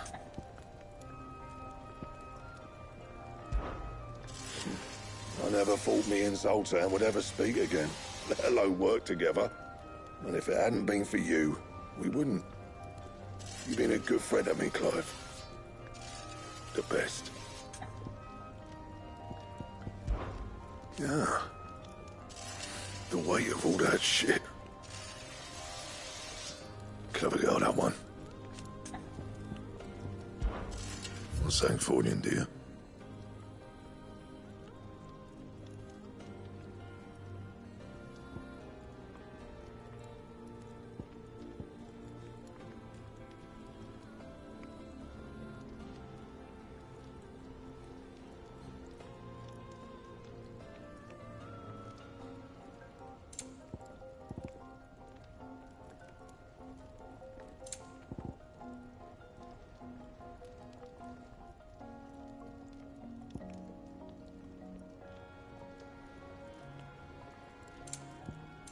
That it?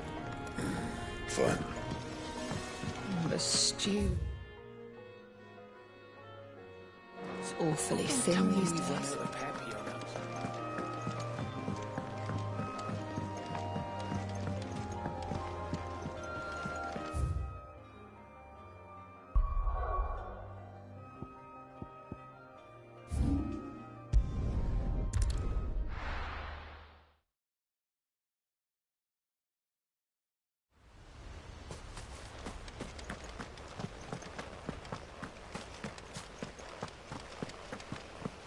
The Guardian saying we're supposed to...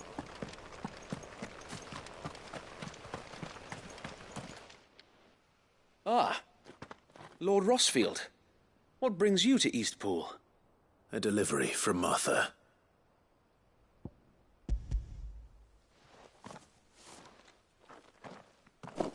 These are Gizal green seeds. Martha's keen to cut the apron strings, then, is she? I jest, of course.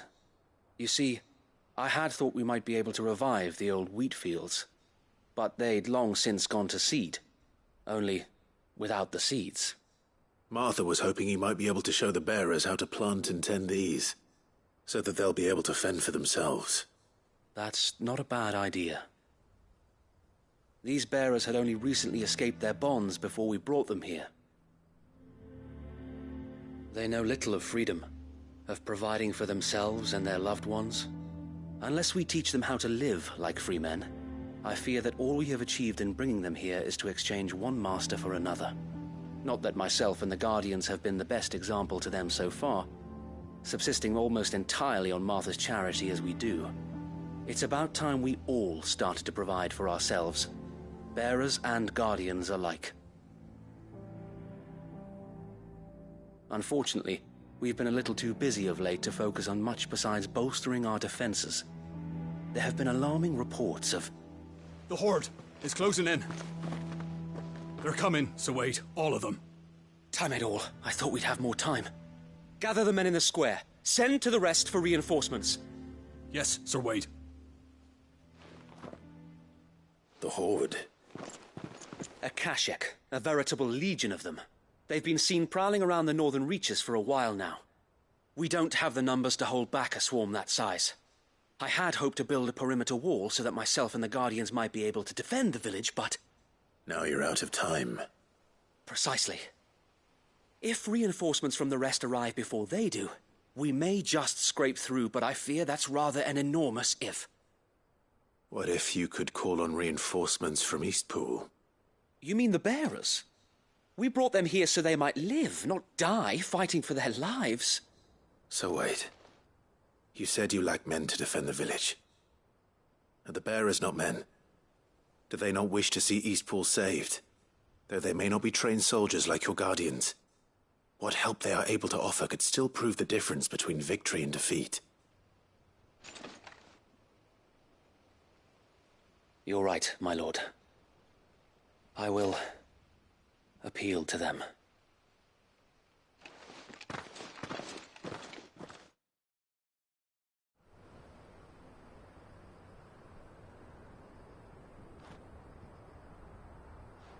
My friends, I humbly beg your aid. We Guardians are few and our enemies many. But I swear we can defeat them with you at our side. You would send us to the slaughter, to serve as bait for those fiends so that you and your men might be spared. And to think we trusted you. Say what you will, a home is not worth dying for. But it is worth fighting for. Sir Wade fights to give you lot a chance. Just like I do. Just like Sid does. We all wanted to give you a home where you could be free.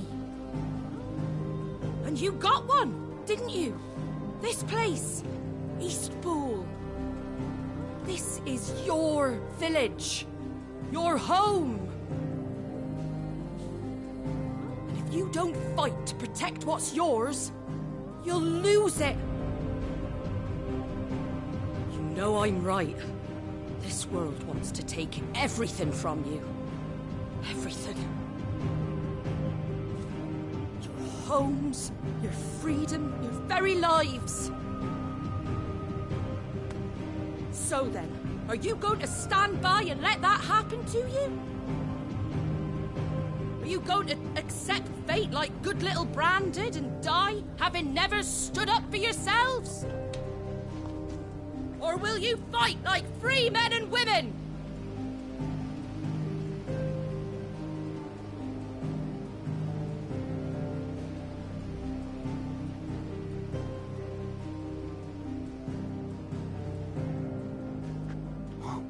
What are you doing? All right. Give me a sword. I never dreamt I'd have a home of my own. And now that I have, I don't want to lose it. I will protect what's mine, or die trying. We all will. Free men and women, fighting together.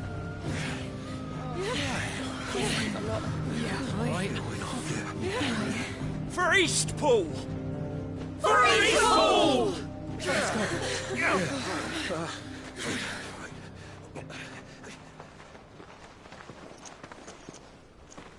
Thank you, Martha. Don't mention it. Just promise me one thing. That you'll show them how freeborn fight. Gladly.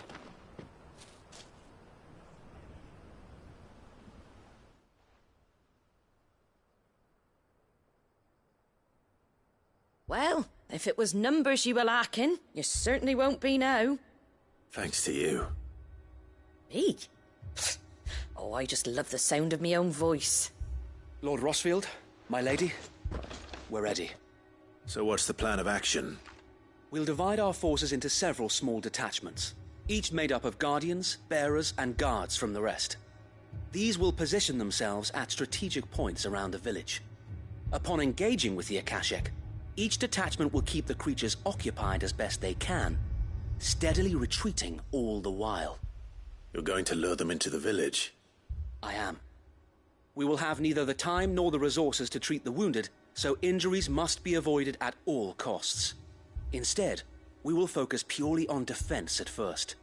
By coordinating our withdrawal through the use of messengers drawn from among the bearers, we will aim to have the swarm converge at a point of our choosing. With luck, that point will be the village square, the perfect place for our most able warriors to surround them and fall upon them, and for you and I to finish them off. A sound plan, but one that'll require a leader with a cool head and strong nerves to coordinate the retreat. I'd say you have both in abundance, Sir Wade, but you'll be needed. Please, leave the last of the fighting to me. Ha! And let you have all the glory. Sir Wade! They're here! Then you know what you must do. We work together, everyone playing their part, each shielding the other that no man might fall, that Eastpool might live on, for Rosaria. For Rosaria! We've no time to argue, my lord. I'll do as you ask. And I will do as you ask. Suppose we'd better do our bit too, then, eh? Right you are, Martha.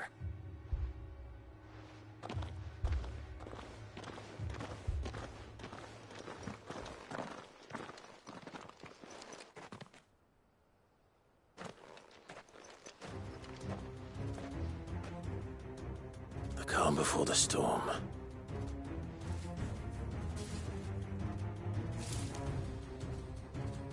And here it comes. I will not let this village fall.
Looks like that's the last of them.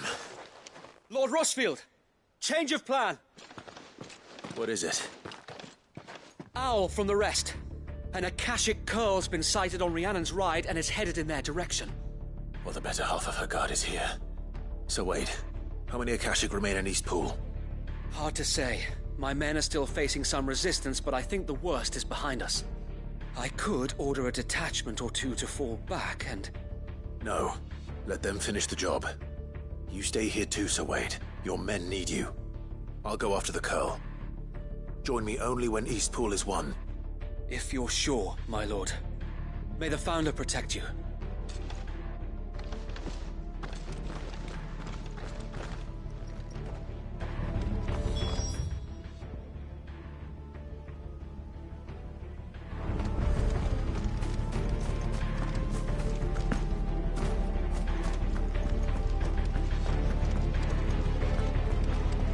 Come to tell me an Akashic Curl's heading towards the rest?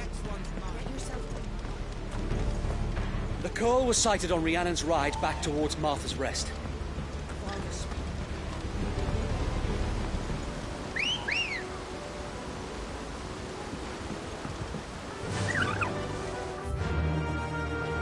Run like the wind.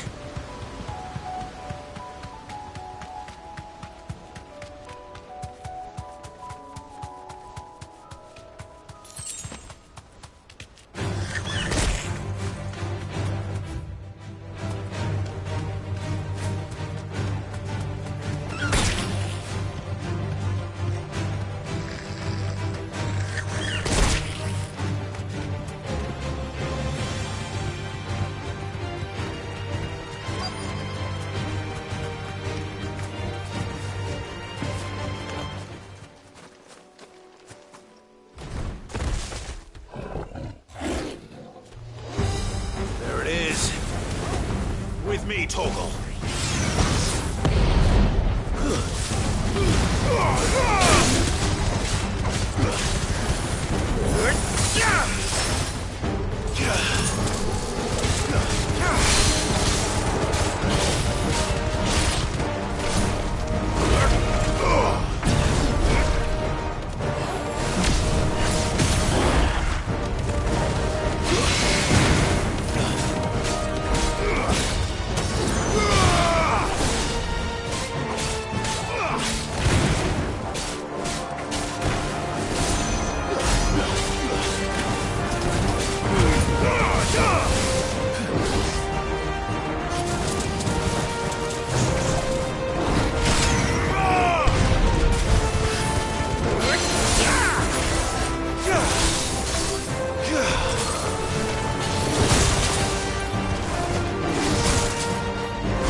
All right. Back to Eastpool.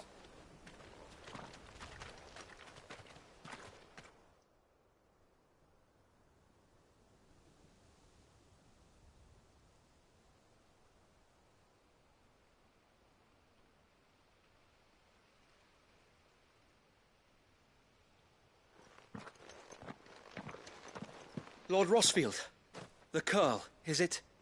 It's dead. Thank the Founder for that. And for you, my lord. We were able to eradicate the rest of the Horde. I have guardians posted around the village to keep watch for further attacks, but all seems quiet for now. I hesitate to say it, but I think it might be over. I think it might.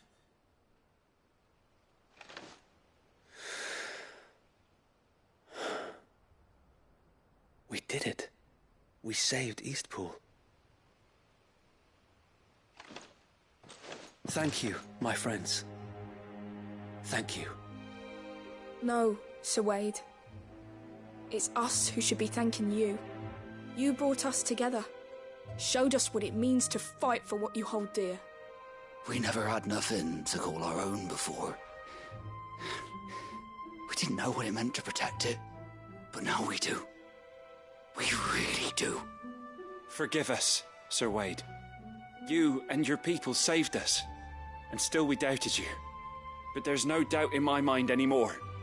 We're free men now, so we have to start acting like it.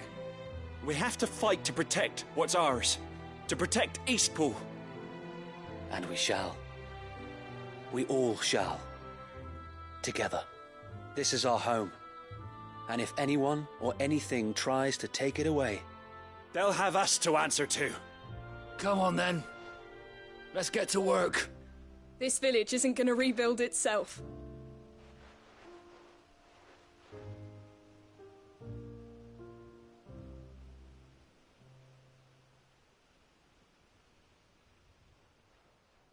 They're not slaves anymore.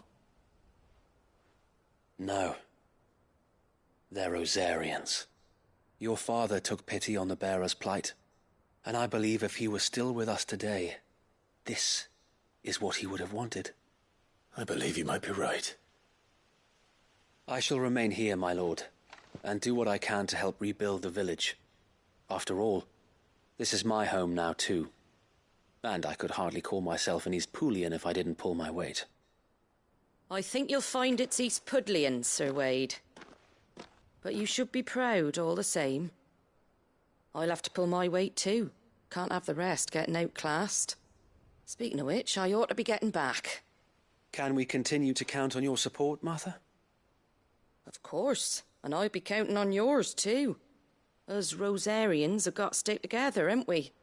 Indeed we have. And Clive, come by the Golden Stables when you get the chance. I ain't paid you for delivering them seeds yet. All right. I will.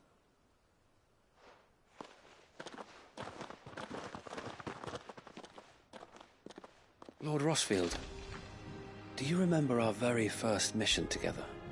Clearing the goblins from the Stillwind marshes? How could I forget?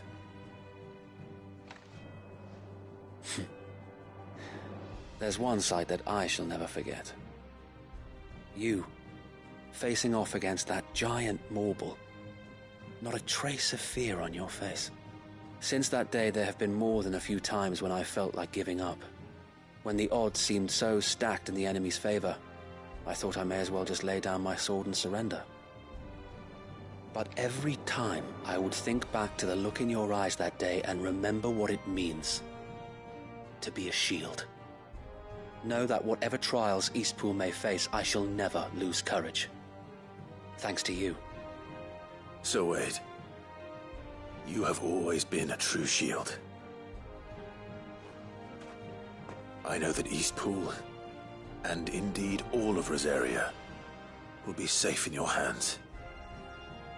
Thank you, my lord. I know the rest of the world will be safe in yours. I'll do my best.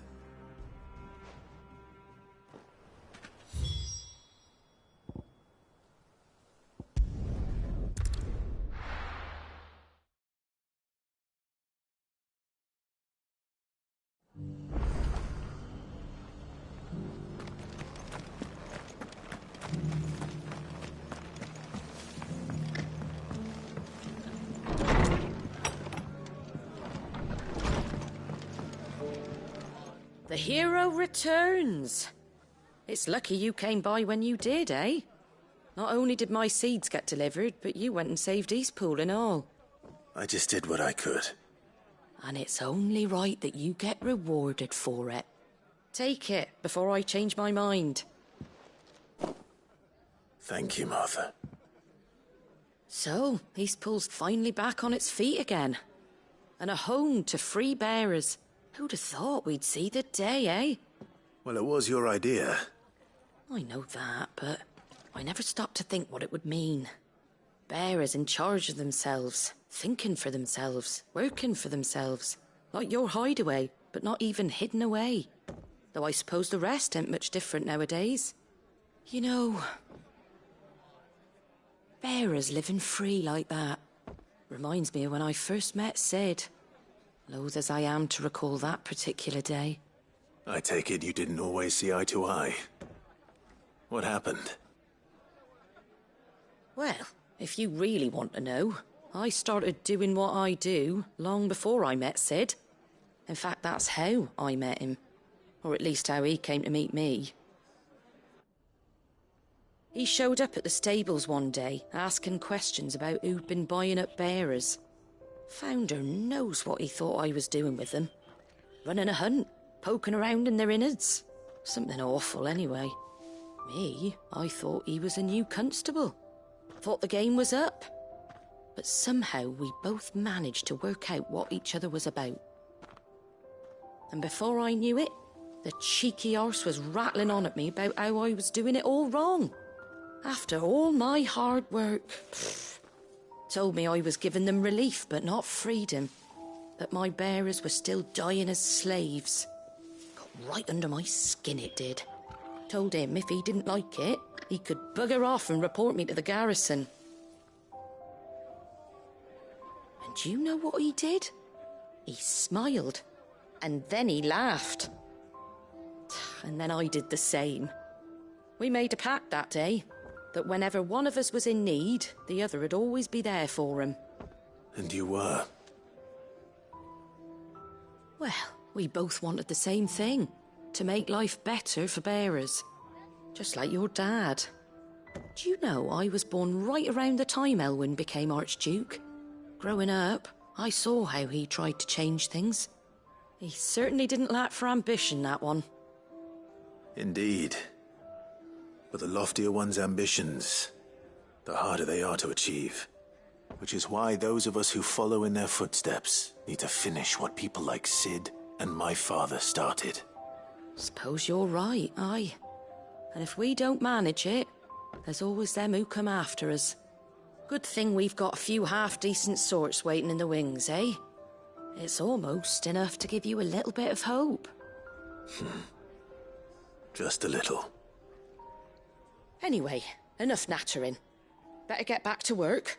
Let's see about making everyone some dinner, shall we? The least the folks who saved Eastpool deserve is a hot meal. And you and me ain't gonna save the world on an empty stomach neither. That sounds like a wonderful idea.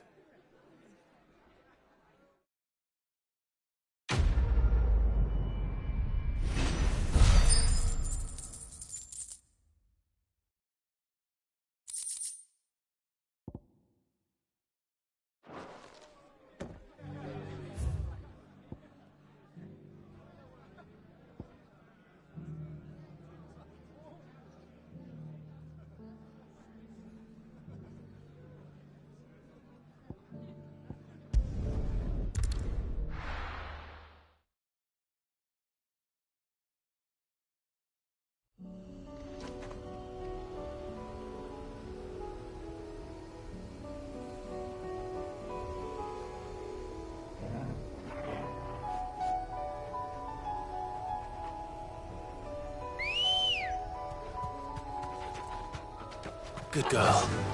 Faster!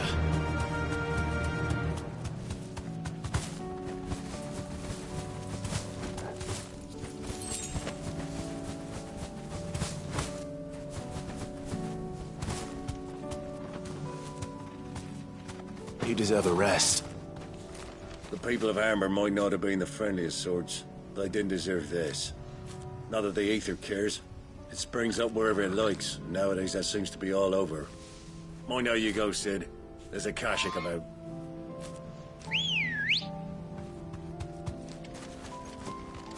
Come on.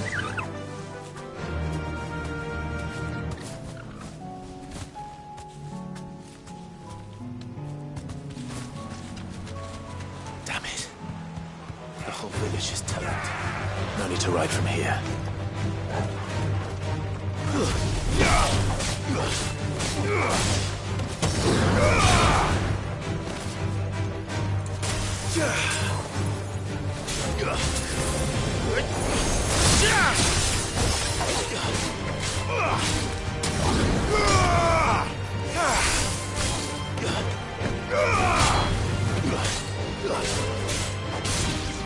Farewell!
This one.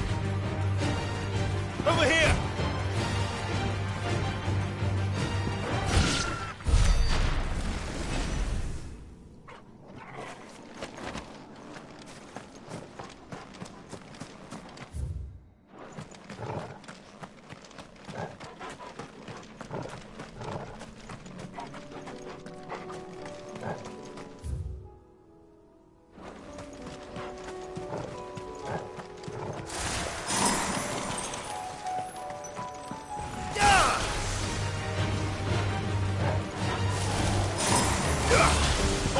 Kill!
I'll need to deal with these ones first.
Too slow.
this spherical echo.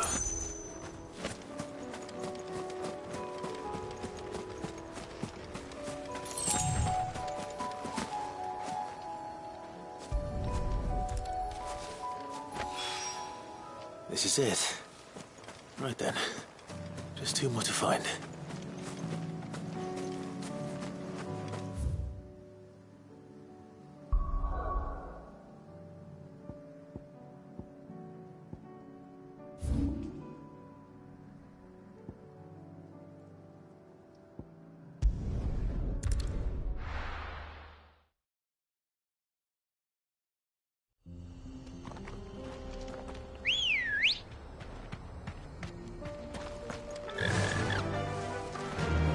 Run like the wind.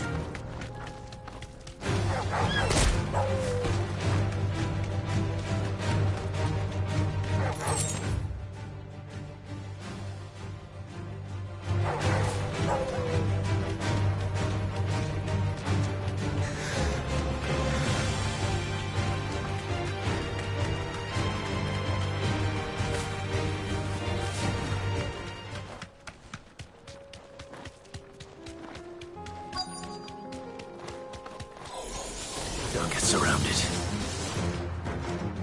Thanks, Cal.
Fire and flame!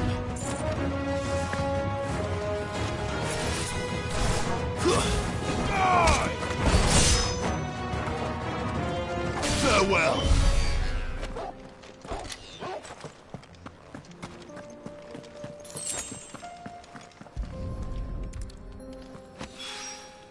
Two down, one to go.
What can I do for you?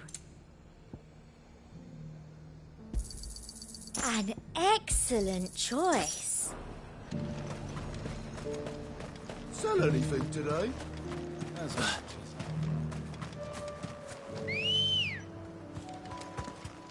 Good girl. Run like the wind.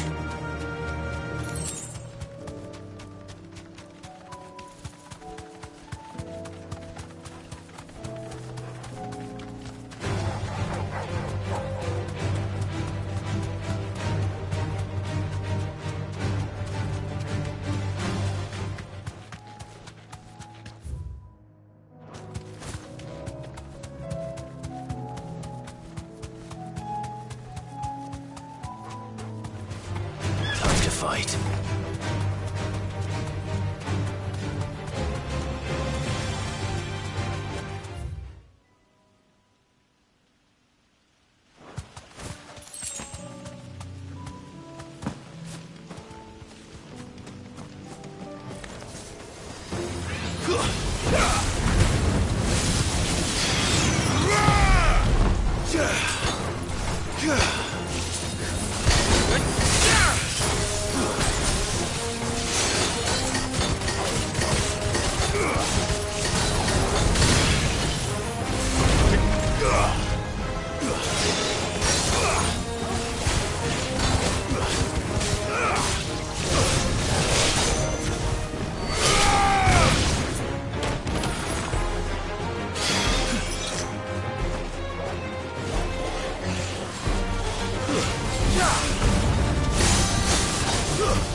That's all of them.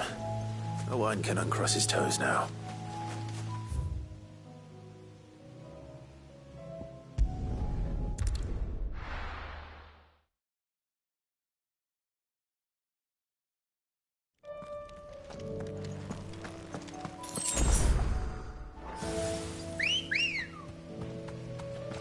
Come on.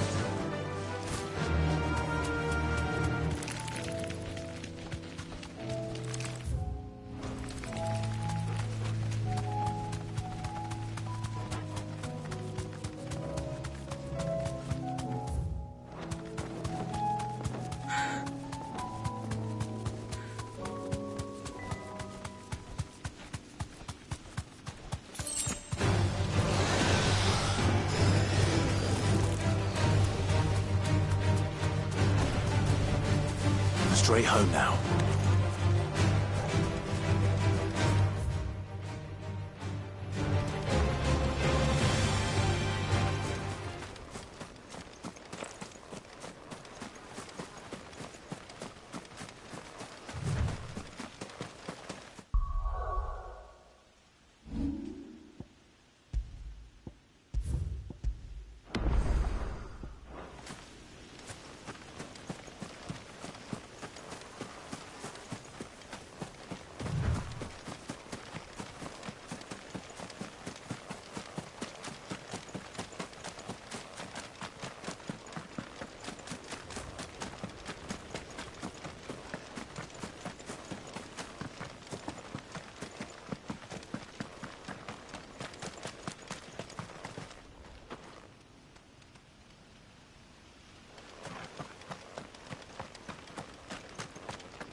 This beast isn't to be trifled with.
The High Cardinal. The Dominion's all but done for.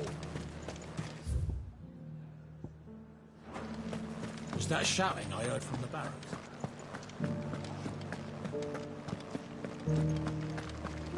Do you think he was the only one who survived? And you're just gonna fall into line?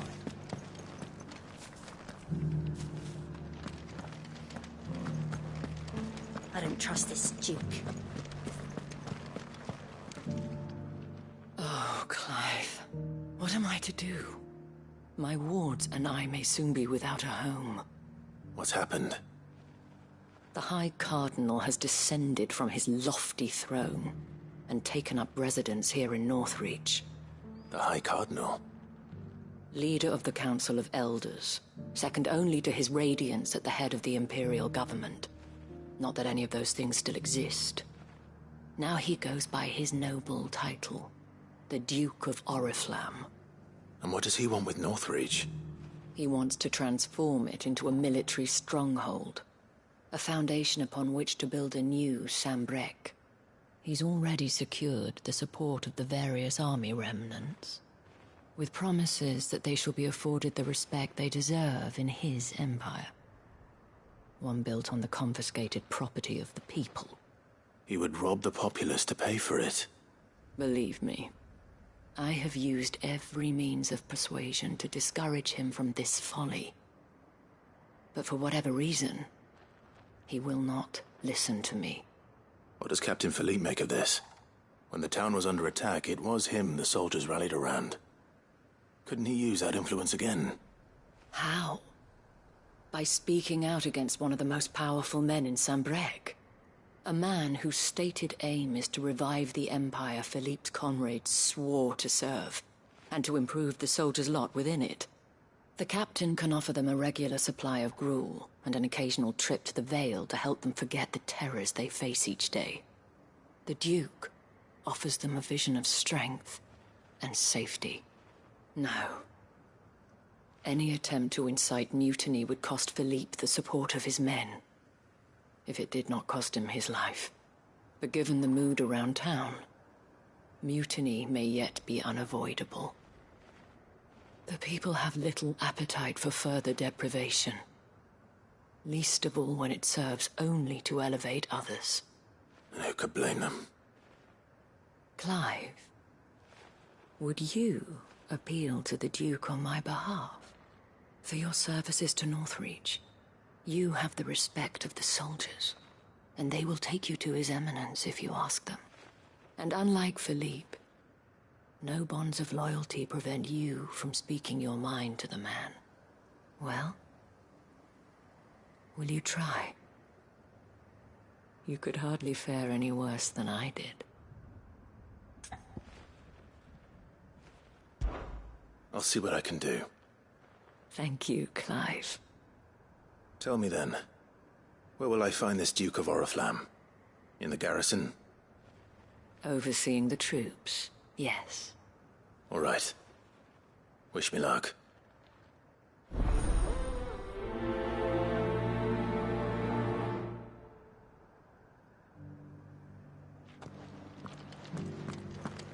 I may have met this Duke before, at the Remembrance Ceremony.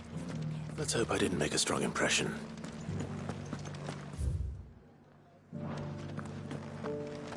And you're just gonna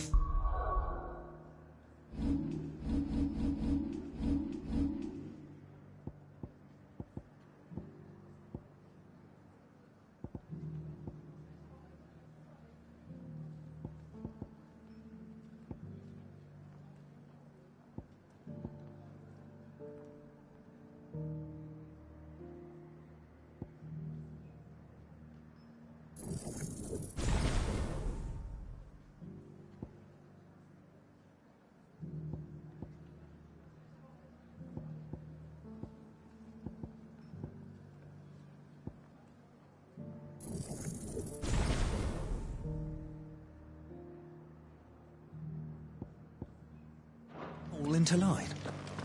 What else can I do?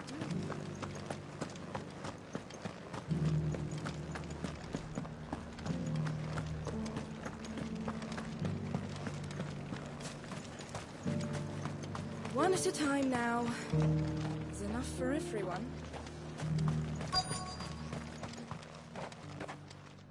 Halt!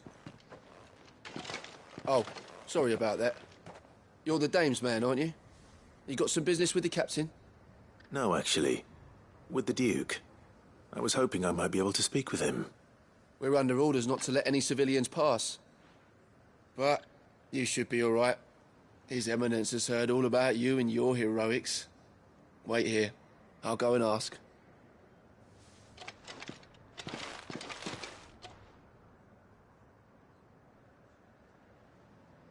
So, you are the sellsword who lent his aid to the garrison.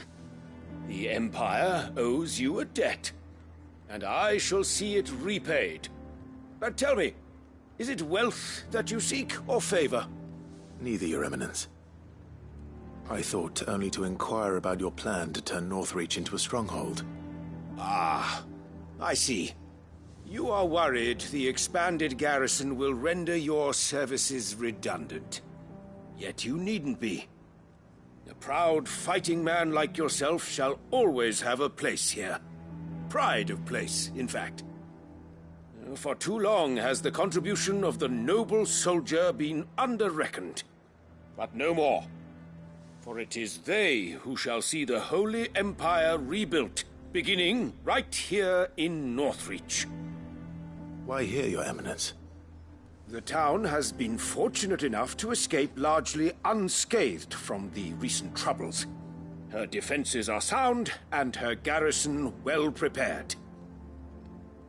Which is more than can be said for Oriflamme or Twinside. The Empire wants for a capital, and I believe Northreach to be the perfect place. With Caer Norvent as her citadel. Once we have seen to the refortification of both the town and the castle, we need only build a wall around both to create a city that would be the envy of the twins. Plans are already underway for the construction. Soon enough, these thralls shall learn that they are no match for the might of Sanbreque. I fear you underestimate how dangerous these creatures are, Your Eminence. Should they return in force, you will need all the people of Northreach to come together in defense of the town. Something they may be loath to do if they've been deprived of their worldly goods. The people will do as their leaders command. If Sanbreque is to be rebuilt, she will require a functioning government. One whose authority is beyond question. That is why this levy is necessary. So that any man who wishes to join the army might do so and be fed, outfitted, and paid as befits a defender of the Empire. And yet there are those who persist in peddling the treasonous lie that I seek to steal from the people and drive them from their homes. I suspect they're afraid of losing what little they have left. Precisely. The common folk have little and less, and you mean to deprive them of even that. You would sow the seeds of your new empire in your own salted earth.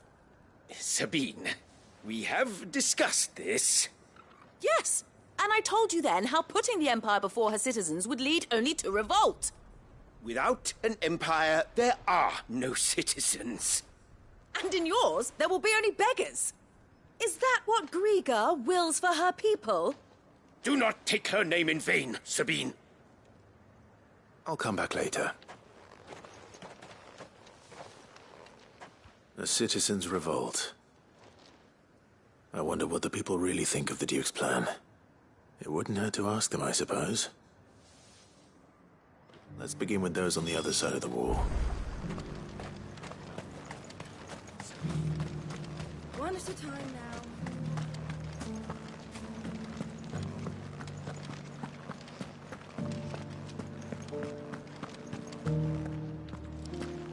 The captain wants 2 score pikeheads and as many swords as you're able to muster.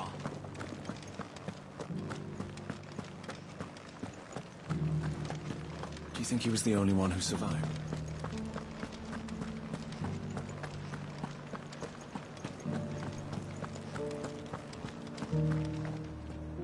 All right there.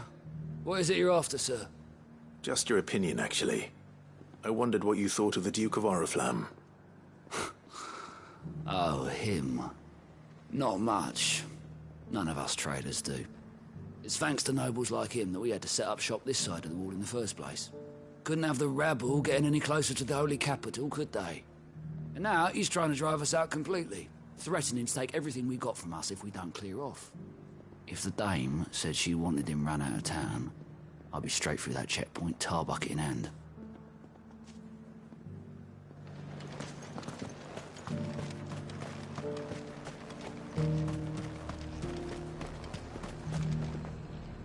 I've been hearing a lot of talk about a certain duke. Nothing good, I'll wager.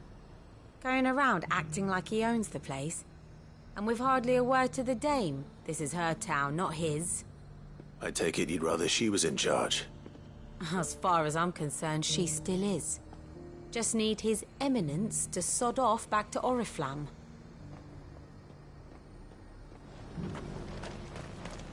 Sell anything today? As much.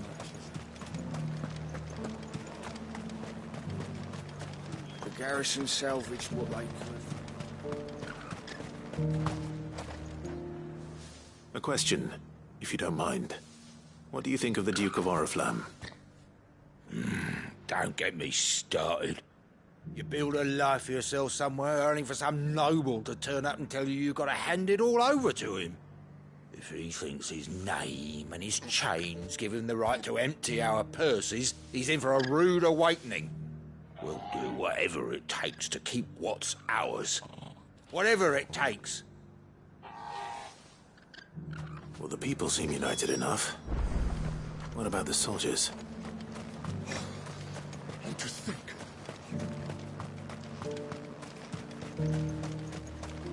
Was that shouting I heard from the barracks? You're that sellsword the dame's so fond of. That was some fine work you did up in Moor. We'll, see to our own affairs from now on now. Do you think he was the only one who survived?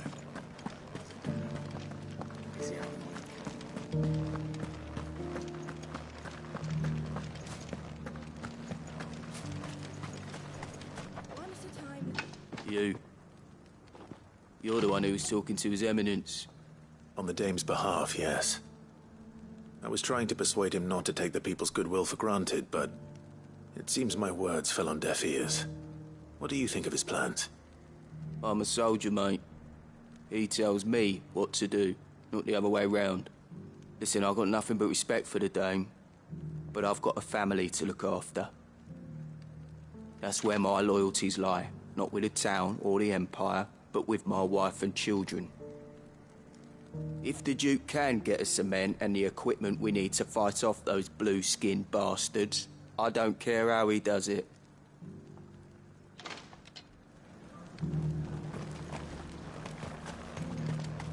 Me, otherwise, His Eminence's word is law. Look, no one likes all these taxes and tariffs, but empires don't come for free. Once Sandbreak is back on her feet, we'll all reap the benefits.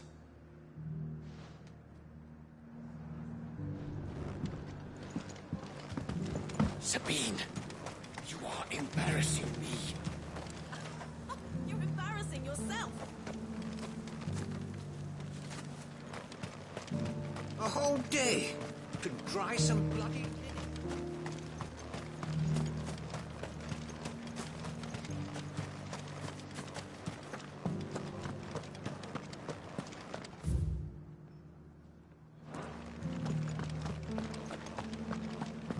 Well, what do you think?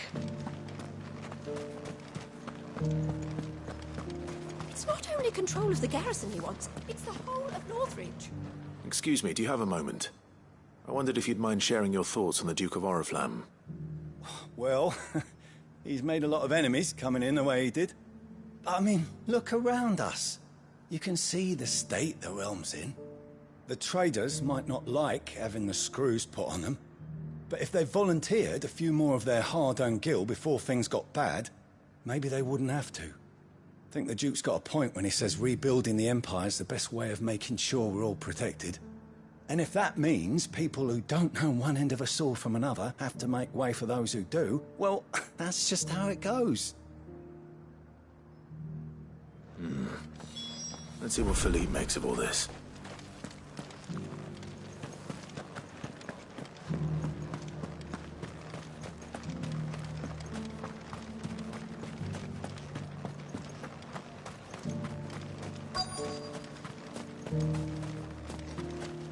Welcome back. Wraiths give you any trouble? Captain, do you have a moment? For you? Certainly. Clive, wasn't it? Thank you for last time. How can I help you? I wanted to ask you about the Duke of Oriflamme. Do you intend to go along with his plan? But to tell you the truth, I'm in two minds. It's my sworn duty as a captain of the Imperial Army to obey his orders. But I can't say I agree with him. Philippe, I remember you saying that you became a soldier to protect the people you loved. The Dame included. That's right. I did. Well, she doesn't agree with the Duke's orders either. She thinks they could tear Northreach apart.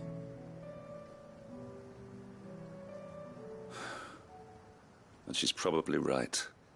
Thank you, Clive. I know what I need to do now. Protecting the people I love is what matters. Doesn't matter how.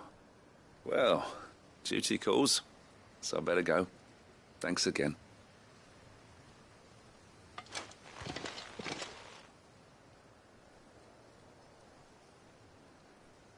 It seems Philippe wants to do the right thing at least. I expect Isabel will be pleased to hear that, if nothing else.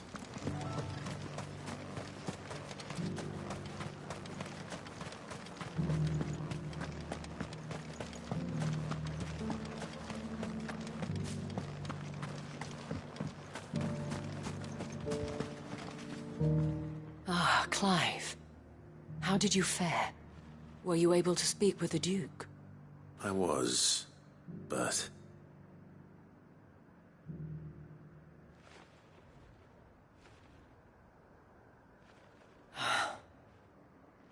So Northreach is to be a fortress after all. Well, it will certainly help to hold back the thralls. There's no denying that. Though I doubt it will come as much consolation to the townspeople whose worldly goods are confiscated to pay for it. They deserve to be heard, Clive. To have a say in this new empire the Duke means to build.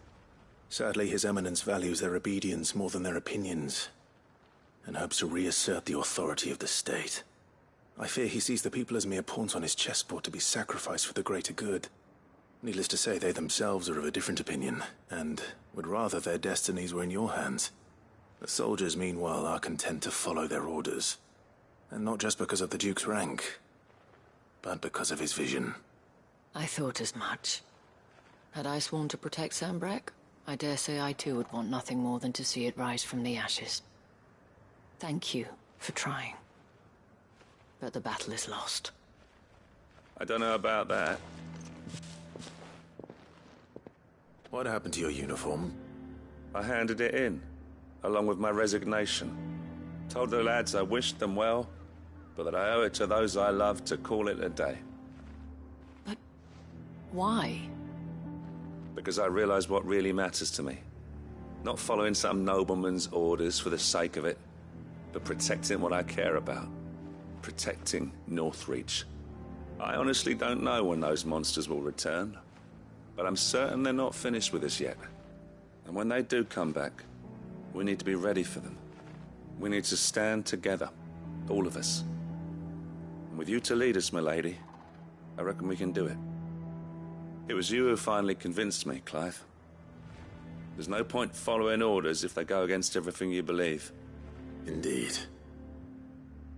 All of us, standing together. That has always been Northreach's best hope. and one which still lies within our grasp. We have only to turn our attentions to the true enemy. Thank you, Philippe, for showing me what I must do. Anything for you, milady. Speaking of standing together, would you mind if I borrowed a few of the lads from the Vale to help keep watch around the town? I fear His Eminence has loftier tasks in mind for the guard. Not at all. Be my guest. Wouldn't be the first time.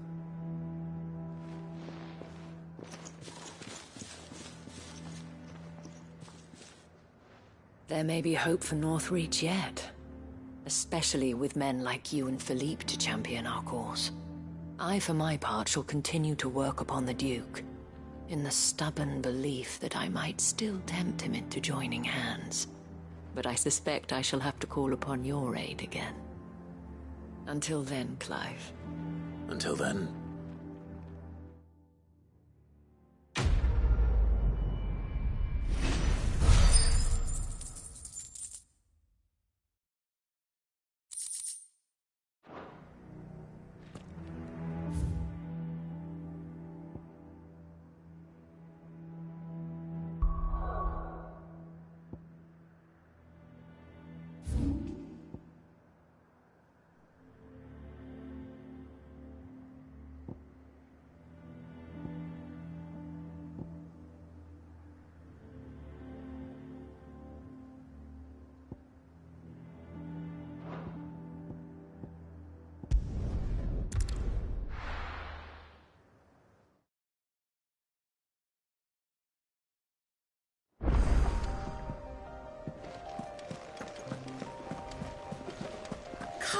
I suppose you've got quite the tale to tell. I'll let you get some nice warm stew in you first, before I go bothering you for the details. I heard Odin was there.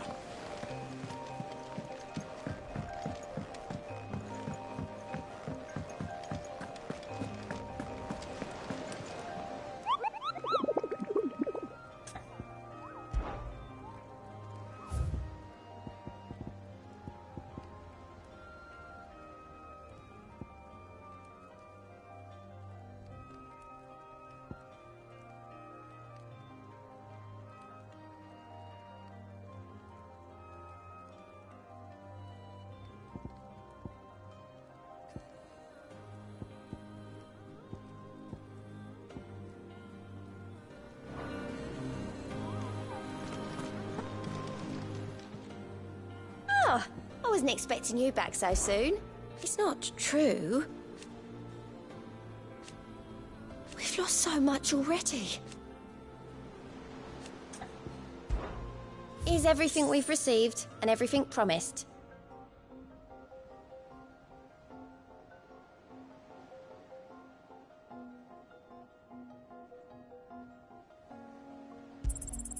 All yours.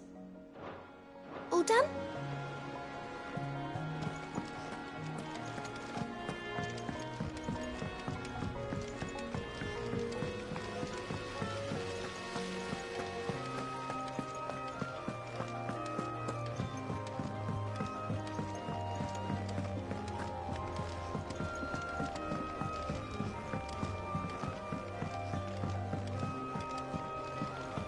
With Canva in the hands of Akashic.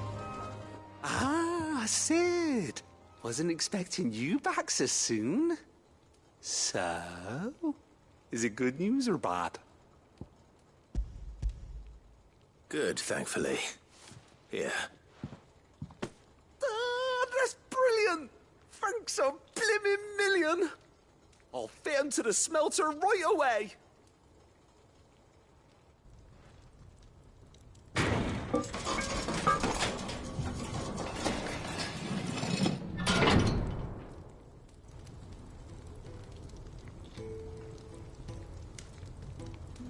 May I present to you the Telemon Furnace? Ain't bad, is she? She's a beauty. You saved my bacon again, Sid, and I ain't about to let your good deed go unrewarded. It's fine, really. My bag's flexible enough already. Oh, don't say that. I'm sure I can make a few improvements to it yet. You could just buy me a bigger... How about that clasp? Looks a bit stiff. Reckon you could loosen it up and make some more room? And I reckon I know how. With a new alloy we've been working on. The Telemon furnace was just what we needed to perfect it. It's a metal, see? So it's lovely and strong, but it's also, well, stretchy, if you can believe it. Stretchy metal. Well, if you insist. That is the spirit. You'll love it, I promise.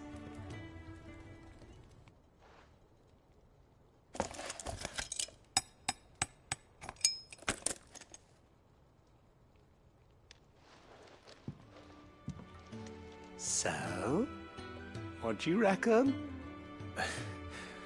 It's actually quite ingenious. Thank you, Owain. Shh, don't mention it. You earned it. And I wanted to get some practice in using that metal anyway. Reckon we'll have all kinds of uses for it around the hideaway. Can't think of any right now, but that's our job, innit? Dreaming up new ways to make life easier around here. Maybe even out there, too. One day, the whole world's gonna know about the inventions you've helped us put together. That bag of yours will be the first of many.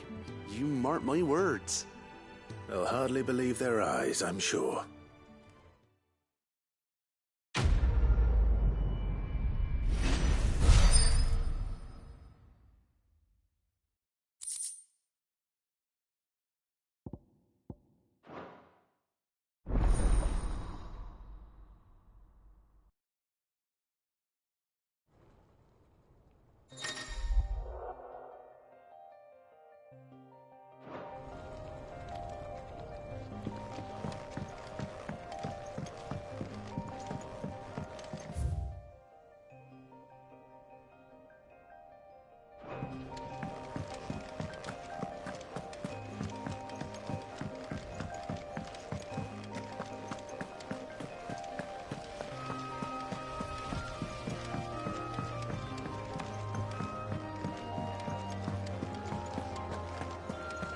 How do you split the sea?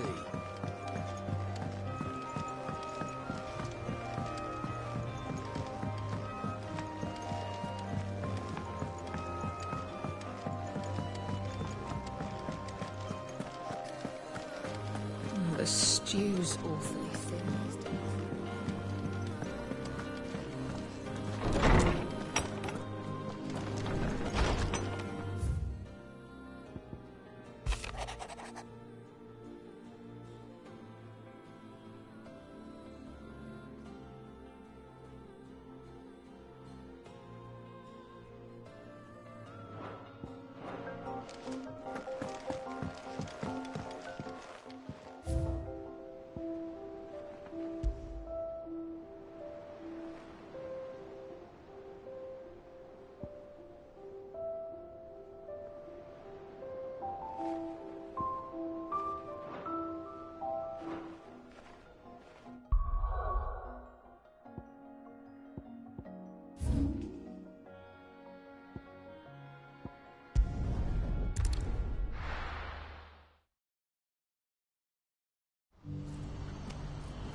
Ah, Clive.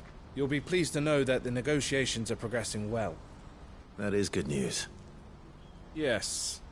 Our comrade in Randala has just sent word that the contract should be signed very soon. But I still have much and more to prepare. It's a huge undertaking moving this many bearers at once. You couldn't do me a quick favor, could you? What is it this time? More wild beasts? Nothing like that. I just need you to go over to the caravans and ask El how long we have until the bearers arrive. Find out exactly how much faster I need to get all these supplies moved. All right. I'll go and ask. Thanks, Clive. I owe you one.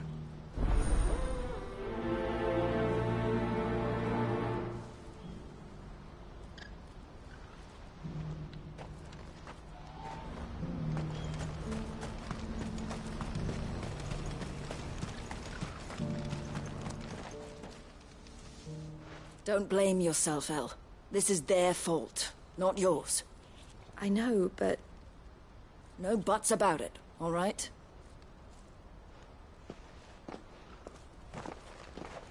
Is something wrong? Vonnie came to give me a message from our intermediary. The talks with the Republican army have fallen through. They've reached an agreement with the Silver Peak Consortium instead. Though prices have fallen of late, we deliberately offered above the going rate to try and deter other bidders. But the Consortium offered double what we did, and the army jumped at the chance. And you had no opportunity to make a counteroffer? None at all. And we were so close. El? What's happened?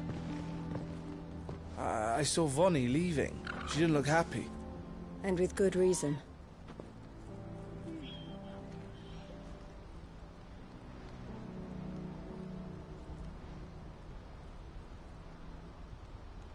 But I thought we were the only ones the Fist were speaking to about the bearers. How did the Consortium even find out about this? It's not so surprising. They have ears all over the Republic. This isn't over. The Consortium will have to sell these bearers eventually, and at the price they paid, buyers will be few and far between. I'm going to Randalar myself. Alone? You sure that's wise? Are you offering to be my bodyguard? How kind. Meet me at the checkpoint near the capital gates. I'll send an owl ahead and request a meeting. You go to Cashlock, Theo, and get everything ready. We've waited far too long as it is. Even if I fail to free these bearers, there will be others. Someone needs to prepare the place and keep any prowling beasts at bay. Oh, and that's me, is it? Well, it looks like I'm following orders till she gets back from meeting the Silver Peak Consortium, who've been doing their best to undermine our scheme. She'll never join them after this, surely. No, she said it herself. She still has plans for Cashlock, even if this one falls through. She means to stay with us, then.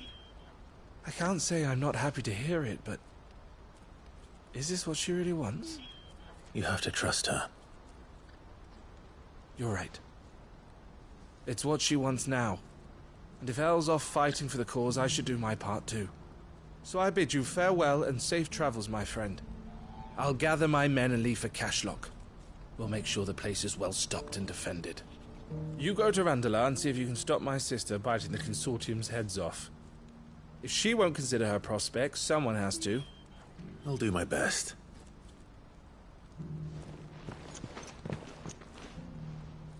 All right.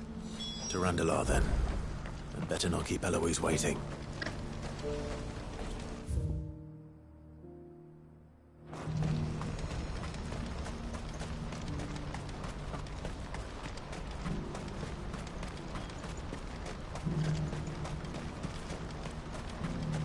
I wouldn't give for... Looks like this is the end of the road.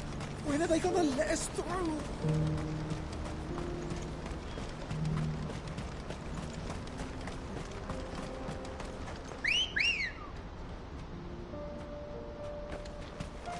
Good girl. Run like the wind.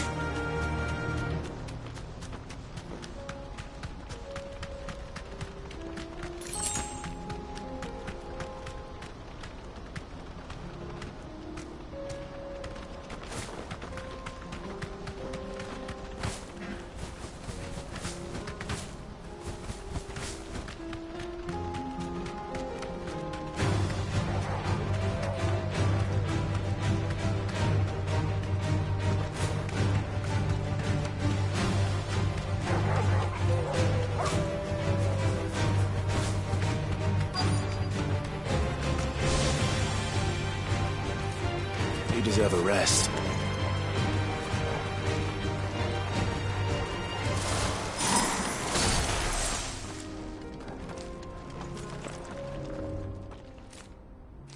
I hope I didn't keep you waiting. Did you arrange to speak with the Consortium? Here they are now. You wish to consult with me?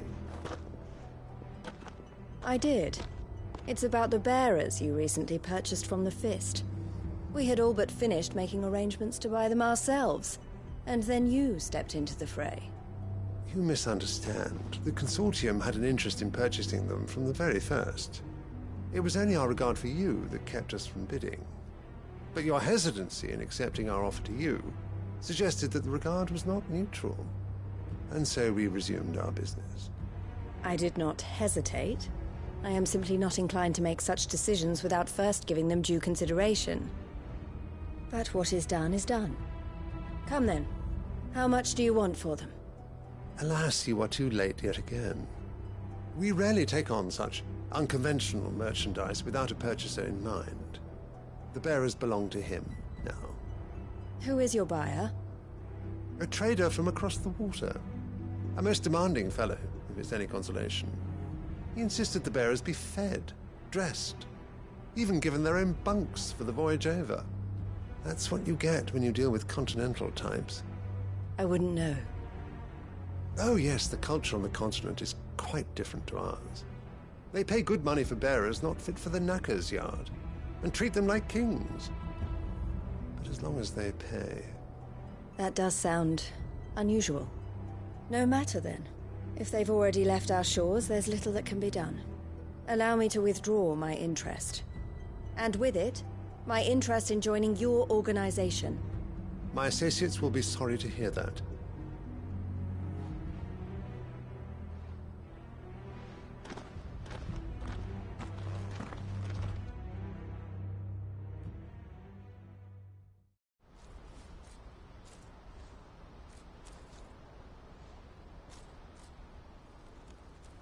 I'm sorry you weren't able to save them.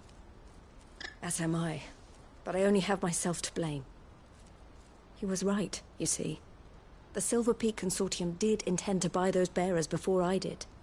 Their representative hinted at a possible purchase when he came to recruit me. I feigned interest in joining them in the hope he might be encouraged to tell me more. And he did just that. As soon as he left, I sent my own offer to Randalar. So you never... No. I entertained the Consortium's proposal solely so I could learn more about those bearers. But I was a fool to think they wouldn't find out. I knew exactly who I was dealing with. You tried. I did. And if what he said was true, the bearers are to be well treated. Which is something, at least. But they deserved more. I wanted so badly to see them freed. Eloise! Eloise! Word from Cashlock. The village is under attack. A pack of beasts have come down from the mountains, and there's a dragon at its head. Theo and the others are trying to hold them off as best they can, but the odds are against them. They need help, and fast. Theo! I'll go on ahead. Thank you, Clive. I'll gather some men and join you there. Just... make sure he's safe.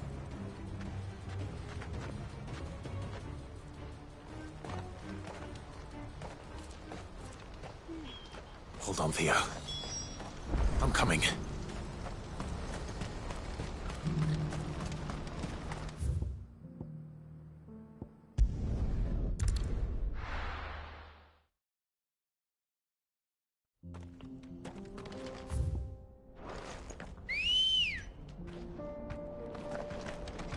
Ready, go?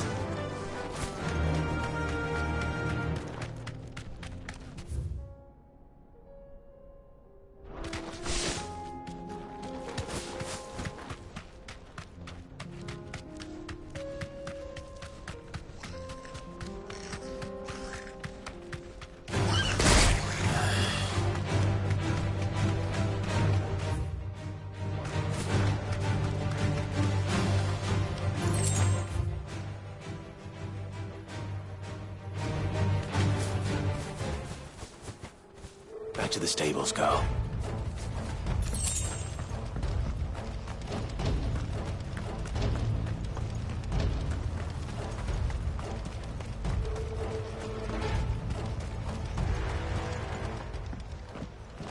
Where's Theodore? Upriver! He led the dragon that way to keep it from the village, but the whole area's flooded with ether. We just have to pray he makes it out in one piece. I can do better than that. Torgal, with me.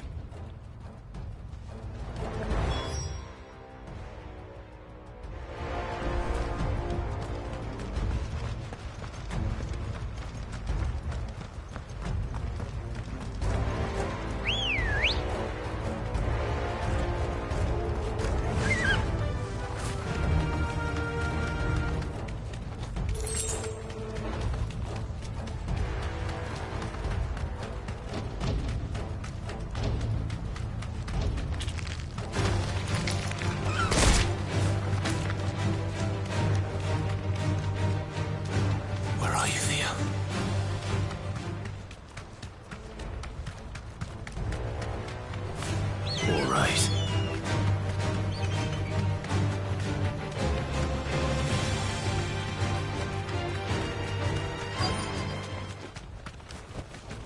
Be safe.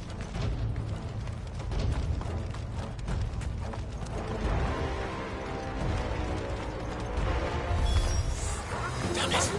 The ether's too thick. These creatures have already turned.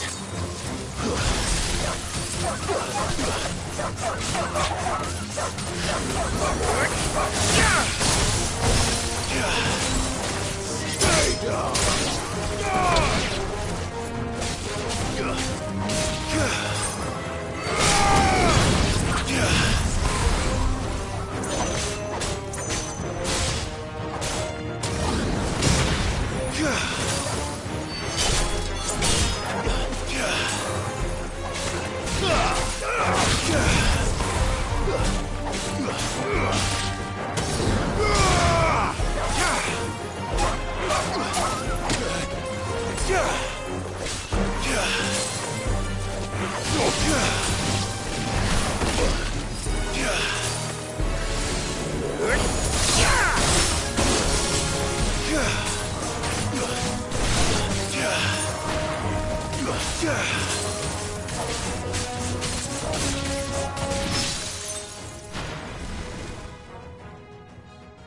I can't waste any more time. I need to find Theodore before that dragon does.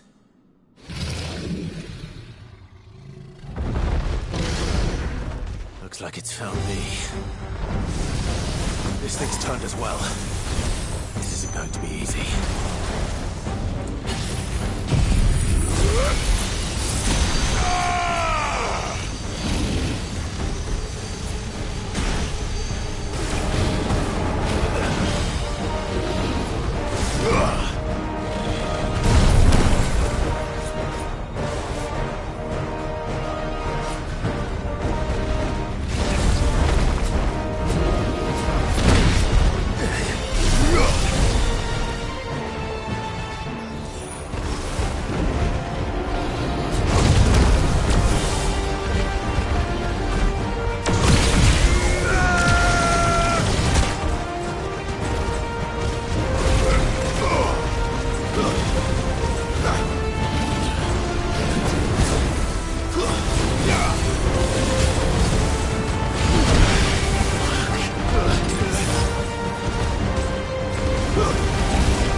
Theodore, you had me worried for...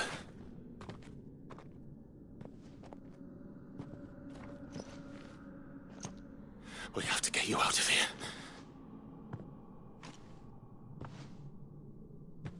I think it might be a little too late for that. Bearer or no, there's only so much ether a man can take, and that Drake just wouldn't let me leave.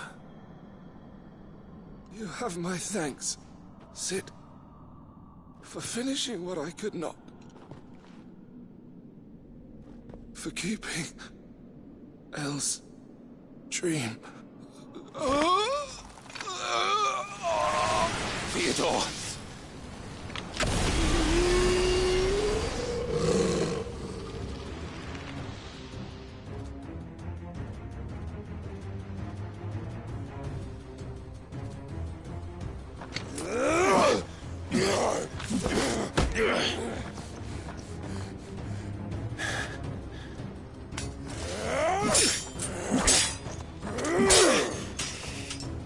Don't make me do this. Stop it, Theo! Stop! Stay back, Eloise! He's turned. And so will you!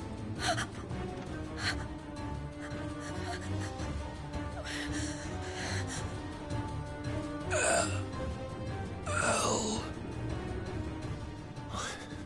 Theodore.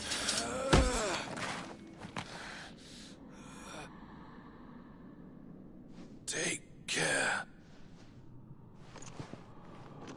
of my sister. Theodore, wait. Goodbye, Elle.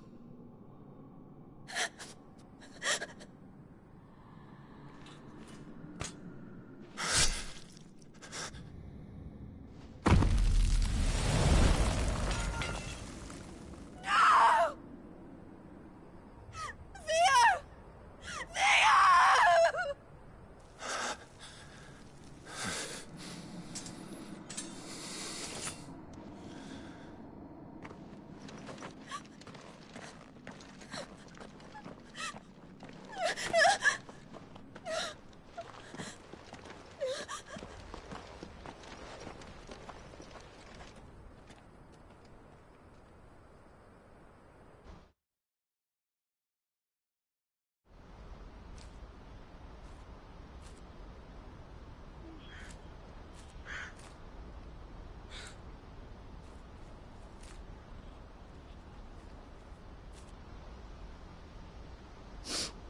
Thank you, Clive.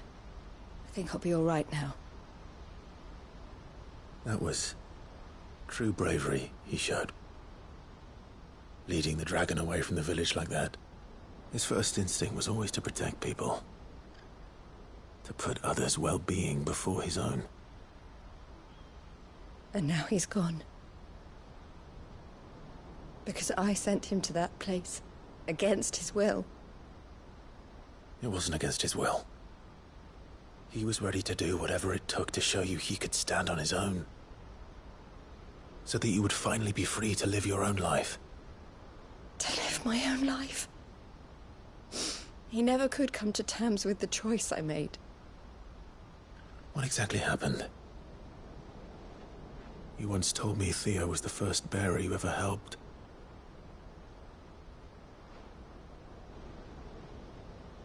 We grew up in Canva. We were born to one of the great trading houses. And I was chosen to inherit the family business. I had my father's head for figures, you see. Theo did not.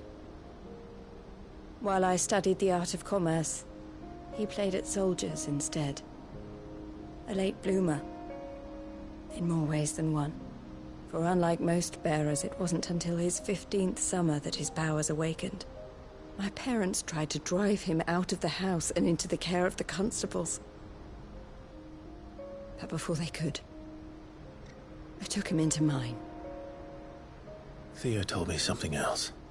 He clearly admired your devotion to the cause of freeing others like him from slavery. But he said you deserved a better life than this.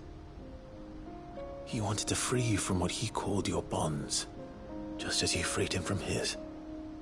I would be lying if I said I had not wondered from time to time how much easier my life might have been if I had allowed Theo to be taken and devoted myself to the family business instead.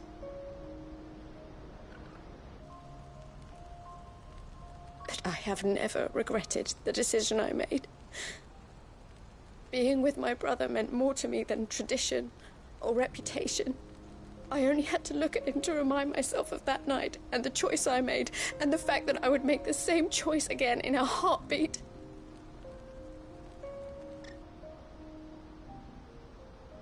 He was never a burden. How could he even think that? If anything, I was the one who weighed him down.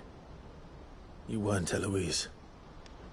He said it himself, that he had always been grateful to you for saving him, and that he wanted to repay you by letting you live the life you were denied. Neither you nor Theo weighed each other down. You loved one another.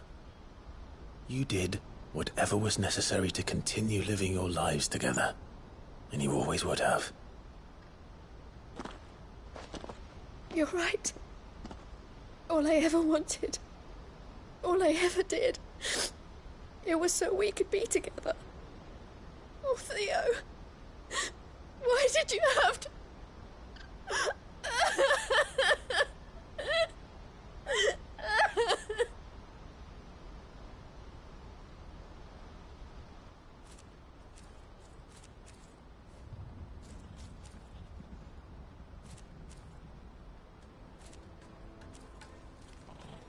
I know Theo wanted me to move on, but I'm staying here at the Crimson Caravans to continue our work. We can make a difference here. We can help people, save them. I need nothing more from life than that.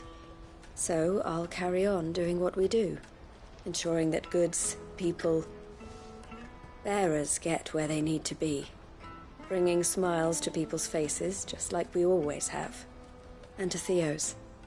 Wherever he is. This is the life I have chosen. The life I will always choose. I've made a choice of my own. To continue helping you however I can. Whenever you need it. Thank you, Clive. Let's go on together then. For Theodore.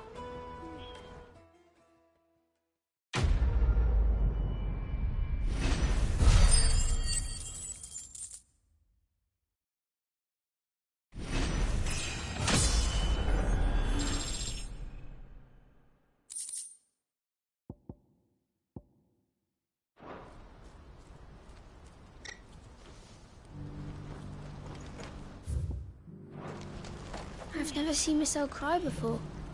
Is Theo really gone then? He's never coming back? That's true, and we have to look after Miss L, just like Theo looked after us. Poor old Theodore. We may have been rivals in business, but I never wished him ill.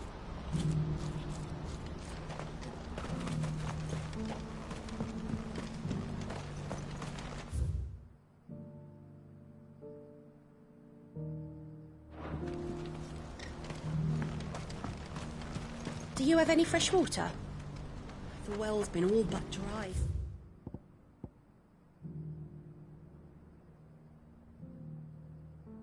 The sky's changed.